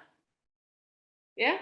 Kalau di grup dulu ya, di grupnya media itu kalau lagi ada kasus kayak gitu, yang laki-laki jurnalis-jurnalis juga posting-posting foto-foto perempuan, foto-foto ya buat dikomentarin dengan gaya yang lucu-lucu yang menurut kami itu melecehkan. Jadi objek ya. Nah, jadi karena merasa bahwa waktu itu mulai yang perempuan-perempuan Pemret mulai speak up dan kemudian memutuskan untuk bikin WhatsApp group sendiri untuk lebih intens mendiskusikan ini. Dan juga kemudian di Hari Pers Nasional Februari 2019 di Surabaya, Forum Pemret menggelar diskusi yang berkaitan dengan bagaimana media memberitakan kasus Vanessa Angel. Intinya adalah kami belajar dari situ bahwa memang perempuan masih sangat rawan untuk dipotret secara tidak adil ya oleh media, sensual, hanya untuk sensasional, page views driven, clickbait. Dan dari situ bertekad untuk memperbaiki. Apakah sekarang udah lebih baik? Enggak, belum tentu. Tapi saya ngelihat bahwa setiap kali ada peristiwa yang menyangkut hal seperti itu, bagaimana kita memberitakan kekerasan seksual, bahwa korbannya harus dilindungi identitasnya, kita sudah membiasakan diri untuk berdiskusi, kayaknya yang ini salah deh, liputan kamu kayaknya nggak bener deh, judulnya kayaknya terlalu vulgar, kayaknya melanggar OT. Oh ya, makasih. Karena kan gini, kayak saya ini Pemret, tiap hari kan tim kami memproduksi ratusan berita, kan nggak ada yang lewat Pemret. Pemret itu menentukan posisi editorial, memimpin rapat, kita harus seperti ini kemana. Tapi kan selalu ada hal-hal yang bisa bocor ya kan. Nah pada saat itu kemudian muncul, yang penting adalah langsung terjadi koreksi. Nah, fenomena atau momen ketika kasusnya Vanessa Angel di Surabaya itu menjadi momen bagi kami untuk selalu berusaha untuk memperbaiki diri. Masih dalam proses, ongoing proses. Tapi betul, Shana, bahwa perempuan itu sampai hari ini nggak cuma di Indonesia, jadi ini masih global juga, masih dipotret secara tidak adil dan terdiskriminasi di media.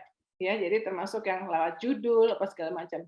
Sedih banget sih, sedihnya tuh karena persaingan media luar biasa. Kita ini punya 43.000 media digital menurut data Dewan Pers. Bayangin, neck to neck ya, head to head. Berjuangnya untuk dapat klik, untuk dapat views luar biasa. Dan paling gampang adalah yaitu tadi perempuan, apalagi kalau ada kasus-kasus. Kasus korupsi. Media yang top banget ya, waktu saya masih Dewan Pers, saya ini anggota Dewan Pers 2 periode, 2003, 2006, 2010, 2013. Perempuan pertama yang menjadi anggota Dewan Pers di Indonesia, dan juga yang paling muda ya. Sekarang sedihnya saya kok nggak ada yang perempuan di Dewan Pers ya. Jadi bahkan di media saja masih berat untuk menerima perempuan di Dewan Pers. Organisasi pers tidak mengajukan calon perempuan, misalnya ya. Jadi ini di media sendiri juga masih bermasalah, ya. Dan karena itu pasti masih mempengaruhi pengambilan keputusan di newsroom. Sekarang gini, sudah semakin banyak pemret perempuan. Tapi apakah pemret perempuan itu kemudian punya posisi tawar, ya, untuk menentukan arah editorial? Itu juga pertanyaan berikutnya. Belum tentu dia pemretnya perempuan, tapi kemudian dia punya posisi tawar. Karena apa? Di atas pemret ada pemilik, ya kan? Kalau pemilik mikirnya itu adalah bisnis, yang penting klik, dan pemretnya nggak punya posisi tawar, akhirnya ikut arus. Ya perempuan sih pemretnya, tapi tetap aja medianya mendiskreditkan atau mendowngrade perempuan dalam liputan-liputannya, ya. Jadi itu juga yang itu adalah hal yang terjadi. Tapi minimal forum itu membuat terjadi kayak semacam clearing house, ya. Kalau ada nih kita posting nih berita ini nggak benar, oh iya saya cek juga tempat saya supaya make sure supaya nggak ada. Misalnya kalau ada yang kayak kemarin yang apa namanya yang Vanessa Angela yang pada saat dia kena musibah tuh foto anaknya di blur dong, jangan sampai fotonya tuh diperlihatkan apa segala macam, ya. Jadi nulisnya tone positif aja, jangan kemudian diumbar-umbar yang kejadian yang sebelumnya, karena itu adalah diskusi kami di antara pemret perempuan. Yang itu akan sulit kita lakukan kalau kita diskusi dengan pemret laki-laki, ya. By the way, saya paling galak di antara pemret perempuan itu ke laki-laki. Silakan dicek ke pemret yang lain. Tapi sekarang yang pemret perempuan yang lainnya udah mulai galak, jadi saya banyak temennya sekarang. Yuniar, diskriminasi untuk meliput. Nah, kalau di ADN Times atau di tempat di mana saya pernah jadi pemret, alhamdulillah nggak ada diskriminasi. Antv, FIFA, ya. Tadi saya katakan, contohnya kan, Antv tuh Indi Rahmawati, tanggal 16 April 2006, Grace Natali, nggak ada. Jadi saya tidak melihat laki-laki, karena saya juga tidak pernah membuat saya berbeda. Ya, saya meliput dengan berat. Di pandemik ini misalnya pada saat semuanya work from home, tim saya karena untuk alasan kesehatan, dan saya juga takut, khawatir kalau menugasi teman-teman, terus kemudian ke lapangan, kemudian terinfeksi, saya akan punya guilty feeling.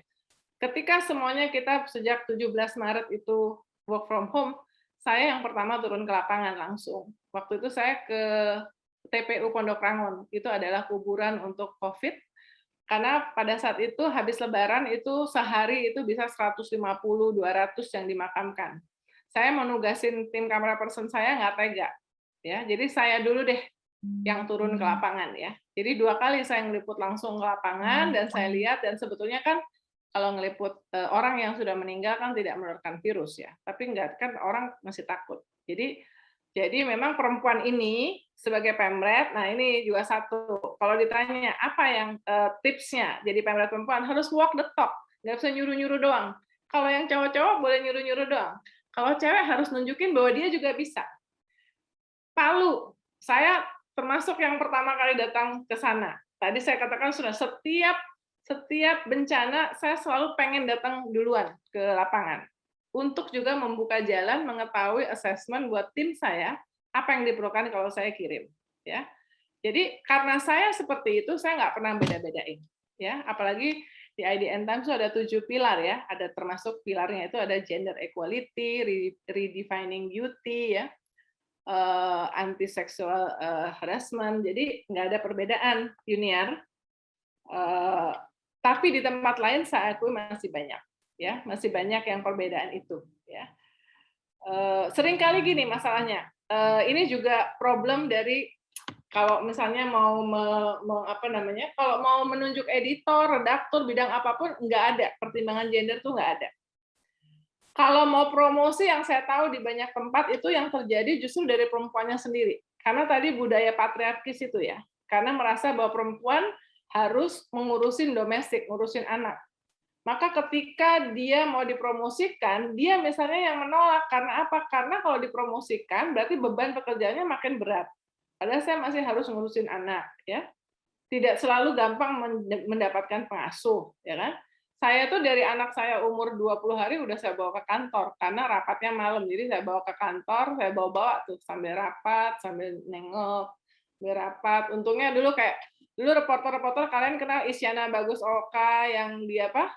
Yang di PSI sekarang ya. Dulu reporter-reporter hostnya TV7 tuh yang bantuin saya ngegendong-gendong anak saya kalau saya bawa ke kantor, kalau saya harus rapat. Jadi itu boleh bawa anak kecil. Nggak semua kantor ngebolehin bawa anak ke kantor, benar nggak? Nggak punya tempat penitipan anak, nursery, childcare. Nah, saya mengalami bahwa di TV7, Grup Kompas, itu boleh. Kemudian itu saya berlakukan ke semuanya di Antv. Ya. Sekarang kalau ke Jakarta, silakan mampir ke kantornya IDN Media di Menara Global, lantai 16, di Jalan Gatot Subroto, Kafling 27, itu ada childcare, ada tempat nursery. Jadi kalau misalnya mau merah susu itu nggak di kamar mandi yang tidak higienis, banyak bakteri, benar nggak? Ya kan? Jadi alhamdulillah deh, saya bisa membujuk pimpinan pemilik di mana saya bekerja, termasuk yang sekarang, untuk punya itu. Kebetulan kita kan juga ada sister company, ada popmama.com kan, itu kan milenial mama kan. Jadi saya dapat support dari sesama pimpinan perempuan di grup IDN Media bahwa hal-hal itu penting ya. Kemudian Putri, pendidikan ini aku lupa, ini konteksnya apa ya, pendidikan ke perempuan ya. Putri. Betul. Salah satunya Bu Uni, betul, konteksnya bisa ke edukasi kepada perempuan atau bagaimana kira-kira menurut ini apa yang bisa kita lakukan nih untuk semakin tadi ya, tidak saja meningkatkan kuantitas tapi juga kualitas peran dari atau kiprah jurnalis perempuan itu, Bu Uni. Monggo. Gini, jadi dulu di Dewan Pers itu pertama kali bikin pelatihan khusus untuk perempuan, dan disitulah interaksi saya dengan Forum Jurnalis Perempuan yang udah berdiri sebelumnya di Sumatera Barat. Karena kami itu pertama kali bikin pelatihan khusus untuk jurnalis perempuan itu tahun 2010. Kenapa? Karena setiap kali saya tuh di periode yang kedua menjadi koordinator pelatihan, pendidikan, dan pengembangan profesi wartawan. Setiap kali kami bikin acara yang dikirim oleh media itu laki-laki. Sampai terus saya pikir, oke, ada 50 orang, boleh ya dikirim masing-masing media jatahnya 2, satu laki-laki, satu perempuan, tetap aja dikirim laki-laki. Sampai akhirnya ya udah, berarti didukung oleh Profesor Bakir Manan, Ketua Dewan Pers, kita bikin khusus untuk perempuan. Baru dikirim perempuan ya, kecuali kalau ada yang nekat kirim laki-laki ya lucu juga ya. Tapi ini khusus untuk perempuan, dan waktu itu pelatihannya bukan tentang gender, pelatihannya tentang kerjasama dengan Microsoft ya, tentang bagaimana memanfaatkan teknologi justru, karena perempuan ini masih tertinggal dalam bagaimana bisa memanfaatkan teknologi kan, jadi kita juga concern. Nah, jadi memang pelatihan sih, Putri. Jadi Dewan Pers melakukan itu, kemudian tadi saya katakan di Forum Jurnalis Perempuan, basically setiap bulan kita ada, itu adalah bagian dari upaya kita untuk capacity building ya. Saya tahu AJI juga melakukan hal yang sama. Saya nggak tahu PWI apa ada seperti itu, tapi yang saya tahu paling nggak FJPI itu pasti, tapi kalau yang heterogen seperti AJI itu juga concern terhadap perempuan dan melakukan studi-studi. Jadi memang kuncinya adalah itu, dan harusnya lebih gampang sekarang karena lewat Zoom seperti ini kita bisa menjangkau teman-teman jurnalis perempuan yang ada di pelosok selama masih ada internet ya. Bisa, jadi nggak harus pergi, jadi biayanya lebih murah. Jadi memang disrupsi ini ada manfaatnya juga ya. Disrupsi digital ini memberikan seluas-luasnya peluang kepada perempuan, termasuk jurnalis perempuan, untuk mengembangkan dirinya, tidak hanya lewat pendidikan yang formal, tetapi juga dengan banyak macam. Kalau yang pintar bahasa Inggris, atau apalagi sekarang sudah ada Google Translate juga, saya aja masih sering tuh nonton video-video, webinar-webinar di YouTube, perkembangan jurnalisme dan media yang di Amerika, di mana saya juga belajar dari situ, dari online. Jadi online ini atau daring ini mendemokratisasi akses terhadap pendidikan, termasuk bagi perempuan, bahkan perempuan yang memutuskan untuk di rumah saja menjadi ibu rumah tangga pun juga selama ada akses internet, itu dia bisa belajar apa saja, nggak cuma belajar masak ya, tapi juga belajar invest di saham, sehingga bisa menimbulkan kemandirian ya. Punya uang 1 juta, 2 juta, 5 juta. Sekarang itu selama pandemik ini tambah 1 juta ya investor. Itu kebanyakan perempuan sama milenial loh, yang di rumah-rumah itu ya. Jadi benar-benar ini adalah contoh terbaru tentang bagaimana disrupsi itu menciptakan peluang, yaitu demokratisasi akses. Dan salah satu yang sangat diuntungkan adalah perempuan. Oke, terima kasih Bu Uni. Tadi saya rasa jawabannya sungguh sesuai ya dengan apa yang diharapkan oleh Syahna, Yuniar, dan Putri, dan juga cukup tajam menoal tidak saja disrupsi jurnalisme, tapi juga bagaimana kita bisa mengoptimalkan ya peranan dari perempuan itu tadi, apalagi dengan kepemilikan akses internet saat ini, perempuan bisa belajar dari mana saja, perempuan bisa belajar juga dari sesama mereka gitu ya, sehingga menjadi subjek-subjek yang lebih berdaya. Baik, Bu Uni, apakah masih berkenan kira-kira jika kita buka satu sesi lagi untuk tiga penanya? Iya, terima kasih Bu Uni. Karena ini mohon izin kita sudah menyita waktunya Bu Uni lebih dari yang seharusnya ini. Makasih banyak Bu Uni. Satu sesi lagi teman-teman, monggo tiga penanya. Sebagai ibunya anak UGM. Terima kasih Bu Uni, dikasih ini ya. Monggo, oke, sudah ada 2 yang raise hand. Saya persilakan Amila dulu, lalu kemudian Adela. Silakan Amila. Halo, apakah suara saya terdengar? Terdengar Amila, monggo. Oke, tadi kan sebenarnya terima kasih kepada Bu Uni atas ketersediaannya mengisi kuliah pada hari ini. Saya ingin bertanya, tadi kan disebutkan bahwa jurnalis perempuan itu seringkali mendapat diskriminasi. Misal ketika salah menulis berita, mereka lebih banyak mendapatkan serangan dibanding jurnalis laki-laki. Nah, apakah ada regulasi dari pihak media untuk melindungi para jurnalis perempuan ini yang terkena korban diskriminasi seperti itu, atau mungkin ada tindakan untuk mengantisipasi hal tersebut? Terima kasih. Terima kasih Amila. Pertanyaannya selanjutnya Adela, silakan. Oke, baik. Apakah suara saya terdengar? Terdengar, silakan Adel. Nah, jadi tadi disebutkan bahwa kesetaraan gender ini masih minim karena adanya budaya patriarki. Nah, isu tersebut juga cukup kontroversial di Indonesia.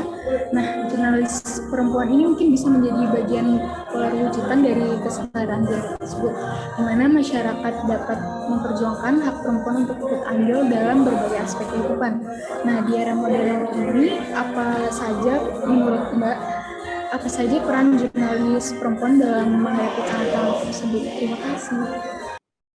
Iya, terima kasih Adel. Kemudian masih ada lagi mungkin teman-teman yang ingin bertanya, monggo. Saya persilakan satu lagi. Oke, Rafli. Silakan Rafli. Akhirnya kita kedatangan dari pria ini, Bu Uni. Silakan Rafli. Nah, ya Mas,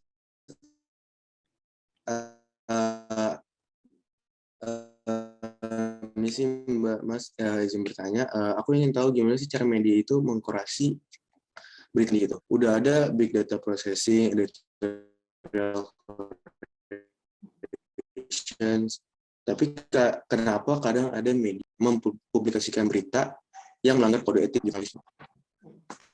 Oke, sepertinya tadi agak putus-putus Rafli karena koneksi, tetapi saya tangkap ya pertanyaannya. Mungkin boleh diulang Rafli? Tadi soal bagaimana sudah ada kurasi, bagaimana media mengkurasi berita-beritanya karena masih ada media yang melanggar kode etik. Kira-kira kayak gitu kan? Betul ya, Rafli pertanyaannya? Iya, Mas. Oke, siap. Oke, terima kasih Rafli. Monggo Bu Uni. Wah, pertanyaannya bagus-bagus. Thank you ya. Cyberbullying proteksi. Jadi gini, sebetulnya kalau menurut Undang-Undang Pers nomor 40 tahun 99 itu ada namanya tanggung jawab ya. Tanggung jawab kenapa semua media itu wajib untuk memasang pamflet penanggung jawab, dan penanggung jawab itu rata-rata adalah Pemret. Tapi ada juga penanggung jawab yang bukan Pemret ya. Nah, tapi rata-rata adalah Pemret. Kenapa? Jadi dialah yang bertanggung jawab terhadap semua konten yang dipublikasikan, yang diterbitkan. Apakah itu di koran, majalah, radio, kemudian televisi, apalagi termasuk di digital. Jadi meskipun tadi saya katakan, saya hakul yakin ya 100% media digital, konten media digital itu yang diproduksi itu hampir 100% enggak lewat Pemretnya, karena Pemretnya juga banyak kerjaan yang lain. Ya, itu biasanya publisher right, yang dikasih rights untuk publisher itu level editor senior. Itu tanggung jawabnya tetap pada Pemretnya. Ya. Artinya kalau berita itu sudah sampai dipublikasikan, kalau terjadi kesalahan apapun, itu yang tanggung jawab ada Pemretnya. Lepas dia baca atau enggak. Ya. Nah, kalau kemudian, karena hampir semuanya media digital, kontennya sekarang didistribusikan di platform media sosial, di Twitter, di Facebook, di Instagram, dimanapun kemudian gara-gara itu, karena ada kesalahan, kemudian si wartawannya biasanya yang nge-share ya, dibully, maka Pemret harus mengambil alih. Dan saya sudah pernah melakukan itu 2 kali. Jadi wartawan saya melakukan plagiarism. Ya. Plagiarism rupanya dia copy paste. Nah, ini kan yang cari gampangnya. Ya, jadi sekarang itu kan press release apa segala macam itu kan dikasihnya lewat WhatsApp banyak nih, apalagi era digital ya. Udah jadi istilahnya itu kayak jumpa pers virtual ya. Press release lewat WhatsApp. Atau dia sebenarnya nggak ikut di acara itu, tapi dia ngambil aja, kopas, karena dia takut kalau sampai dianggap nggak dapet oleh editornya, lalu dia kopas. Dia publis, kemudian wartawan di media yang lain yang membaca itu, makanya di Timinus ya, values karyawan di IDN Media itu ada nomor 9. Doing the right thing even when no one is watching. Jadi jangan sampai, jadi selalu melakukan hal yang benar, yang baik, meskipun kalian berpikir nggak ada yang lihat gitu ya. Ketahuan juga sama yang dikopas. Mention saya, karena saya lumayan aktif di Twitter. Saya cek, saya kemudian yang mengambil alih, itu tanggung jawab saya. Meskipun saya nggak tahu kalau dia kopas. Saya bilang, itu tanggung jawab saya minta maaf. Dan artikel itu kita drop. Itu contohnya ya. Tapi memang nggak banyak sih yang melakukan hal seperti itu. Padahal harusnya Pemret yang bertanggung jawab. Ya. Jadi karena dengan diambil alih, itu berarti saya melakukan proteksi kepada jurnalis saya. Meskipun dia salah. Ya. Saya melakukan proteksi karena biasanya itu dibully, dicek, dia nulisnya apa aja. Oh, ternyata dia selama ini nulisnya tentang esek-esek, bener nggak? Ada yang pernah kayak gitu kan? Dicek dia karena sekarang author itu kan bisa dicek, misalnya di media A penulisnya ini, oh ternyata keluar tuh tulisannya tuh berbau-bau judulnya kayak gitu, bisa banget, lalu didoxing, dibully. Kita harus sebagai Pemret harus ngambil alih tanggung jawab karena memang itu kewajiban kita. Itu makanya Pemret digaji lebih gede daripada yang lain kan, supaya tanggung jawabnya lebih banyak, ya kan? Jadi gitu. Kalau ada jurnalis alami cyberbullying, proteksinya adalah dalam bentuk Pemret mengambil alih, dan kemudian kalau terlalu berat dia sebaiknya istilahnya tuh deactivate akun dulu, ya sampai kemudian waktu yang agak udah turun lah. Tapi biasanya kalau sudah ada yang mengambil alih dan minta maaf, serangannya itu nggak ke mereka. Ya. Dan media sosial itu sebenarnya baik kok. Mereka menghargai pada saat kita mengakui kesalahan dan kemudian minta maaf dan mengkoreksi, itu biasanya udah nggak dibully lagi ya. Nah, karena yang seperti itu ternyata jarang banget ya. Jadi diapresiasi. Kemudian bagaimana peran jurnalis perempuan ya? Paling gampang gini, kenapa saya selalu katakan di forum jurnalis perempuan, apa sih peran kita di FJPI? Ya, tentu yang paling pertama adalah kalau bukan kita yang peduli terhadap isu yang berkaitan dengan perempuan dan anak, ya, ditambah perempuan dan anak, siapa lagi? Ya. Dan ini isunya tuh banyak, bisa ratusan aspek. Ya. Jadi kita yang dulu harus peduli. Bagaimana cara kita peduli? Kita harus paham isu itu. lagi-lagi ke pendidikan. Makanya setiap bulan bikin pelatihan. Bahkan bisa kadang-kadang pernah 1 bulan bisa 2 kali. Harus capacity building tuh harus ada. Kalau jurnalis perempuan di newsroom ya, editor perempuan, jurnalis perempuan di rapat redaksi mau berdebat ya, mengatakan ini nggak benar, ini nggak pas, harusnya seperti ini, itu kan harus tahu, harus dia well equipped ya, harus paham ya, isunya tuh harus paham. Makanya di jurnalis perempuan Indonesia kita juga bikin kayak gimana cara memahami isu perubahan iklim, angle-angle apa saja yang menarik untuk isu perubahan iklim, itu nggak cuma gender equality aja yang kita pelajarin ya, tentang meliput politik ada. Bahkan bikin buku, Forum Jurnalis Perempuan udah bikin buku tentang bagaimana jurnalis perempuan Indonesia meliput politik, pengalaman dari liputan-liputan selama pemilu dari berbagai kota. Jadi semua aspek itu pasti dan harus bisa diliput oleh jurnalis perempuan. Makanya intinya itu adalah harus jurnalis perempuannya itu harus well equipped. Lagi-lagi saya katakan, kalau Dewan Pers itu paling setahun tuh dengan keterbatasan dana bisa ngelatih orang paling cuma 1.000 lah seluruh Indonesia ya, 50 orang tiap kota paling ya. Kemudian AJI, IJTI ya, even FJPI paling misalnya lewat Zoom 100 orang, 50 sampai 100 orang setiap bulan, berarti kan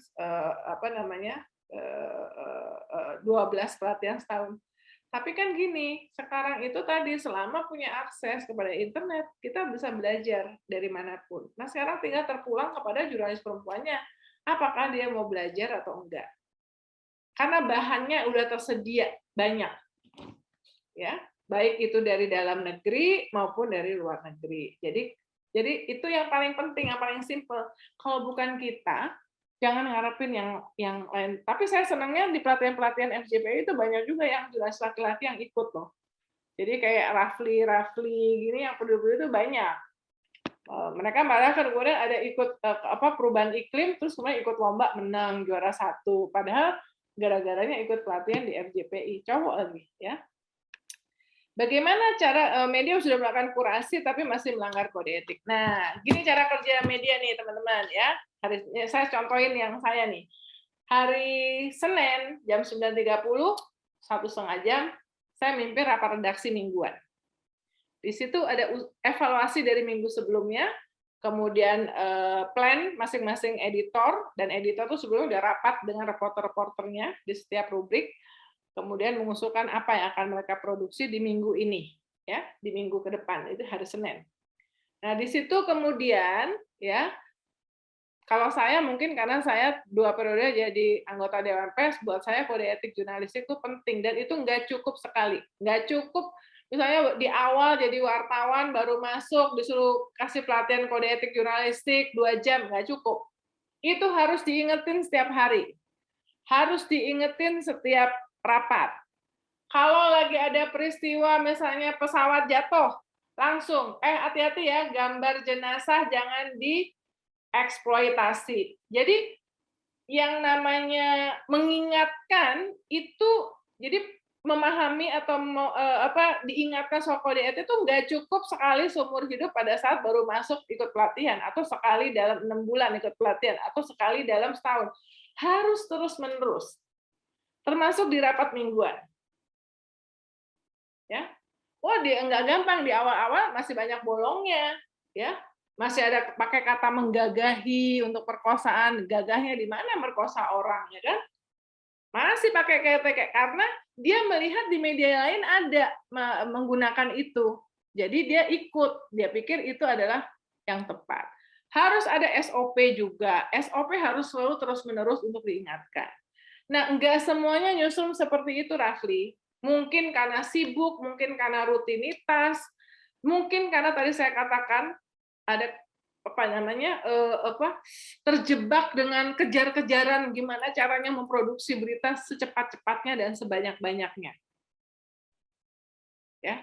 Jadi memang kita tanggung jawab sebagai jurnalis dan juga Pemret di era disrupsi digital itu sebetulnya 100 kali lipat lebih berat dibanding era belum digital. Karena apa?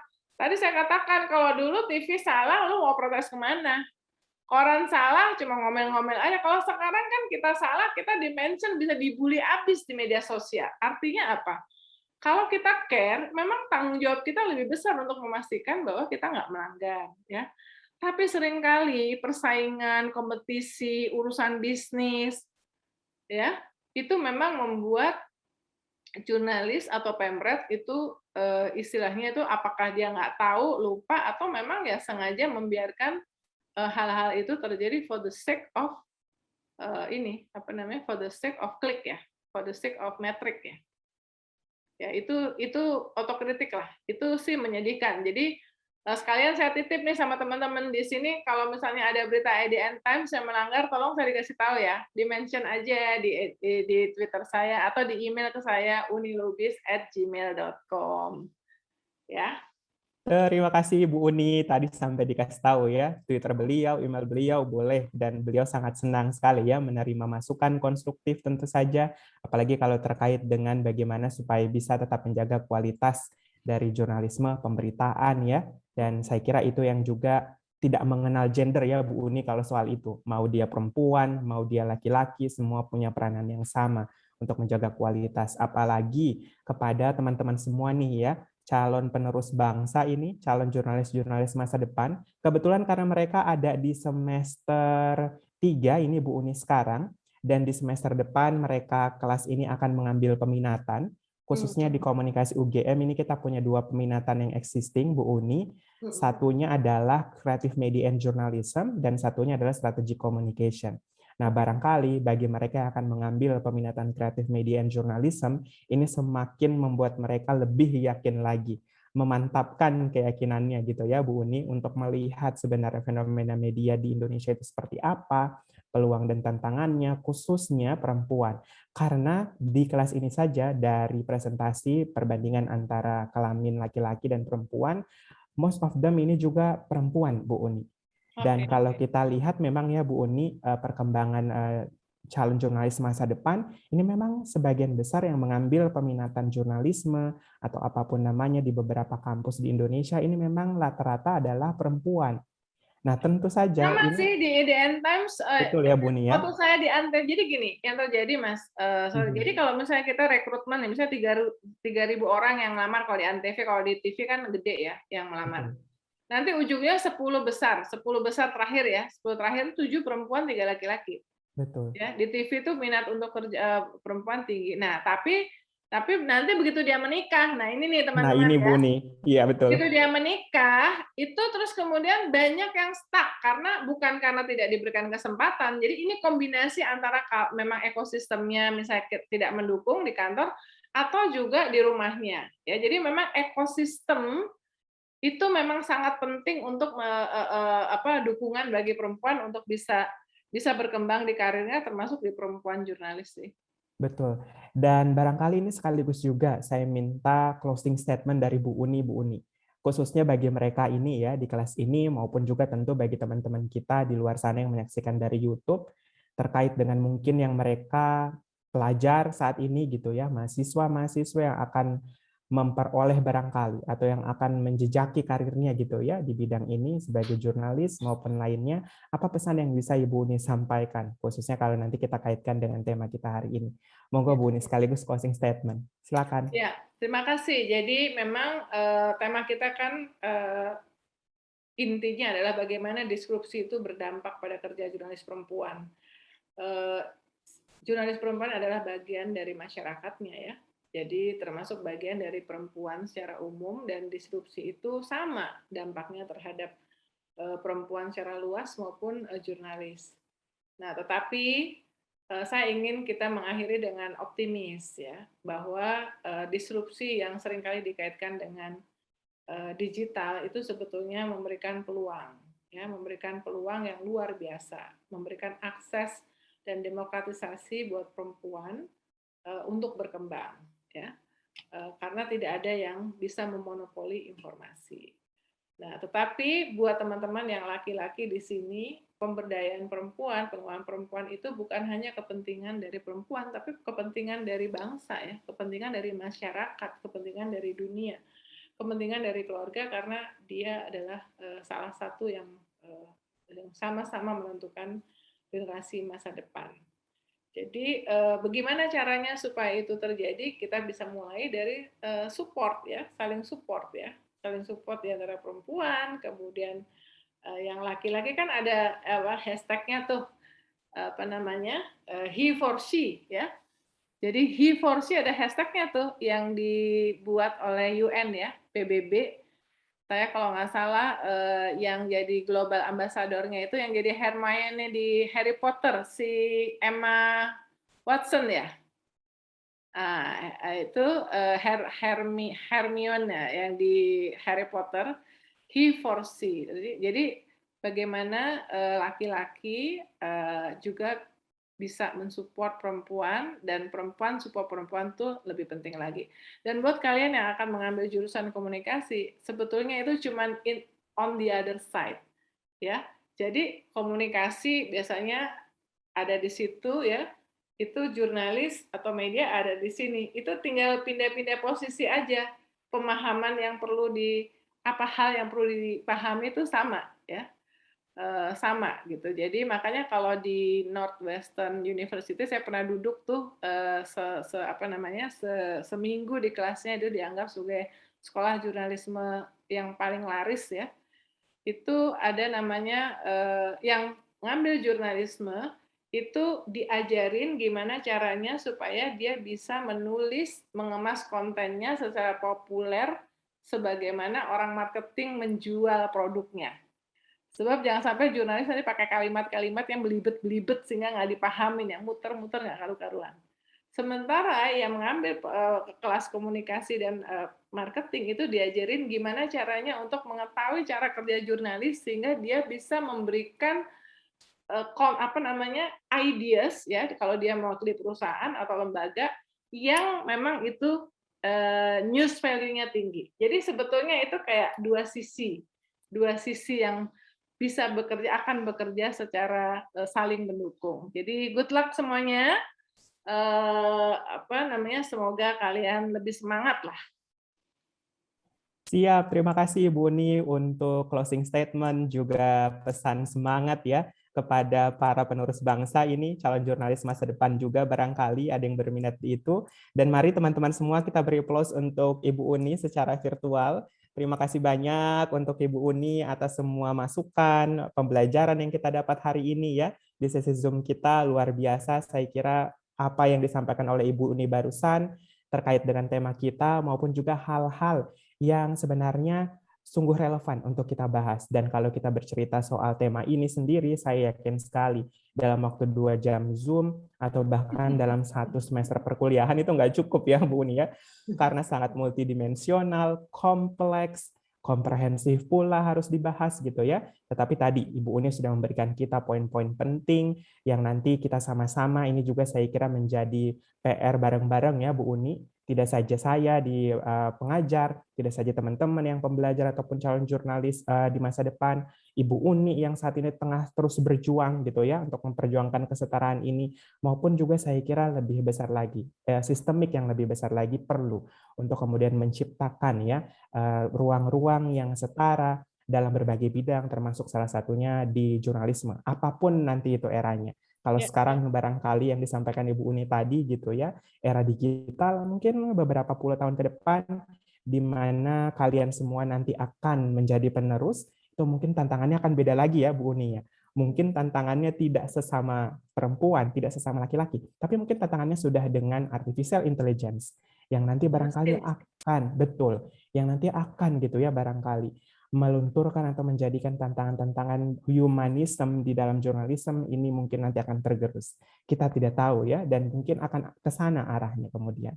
Sehingga tentu tantangan dan peluang dari teman-teman di generasi ini masih terbuka lebar. Saatnya sekarang teman-teman sudah mulai mempersiapkan diri.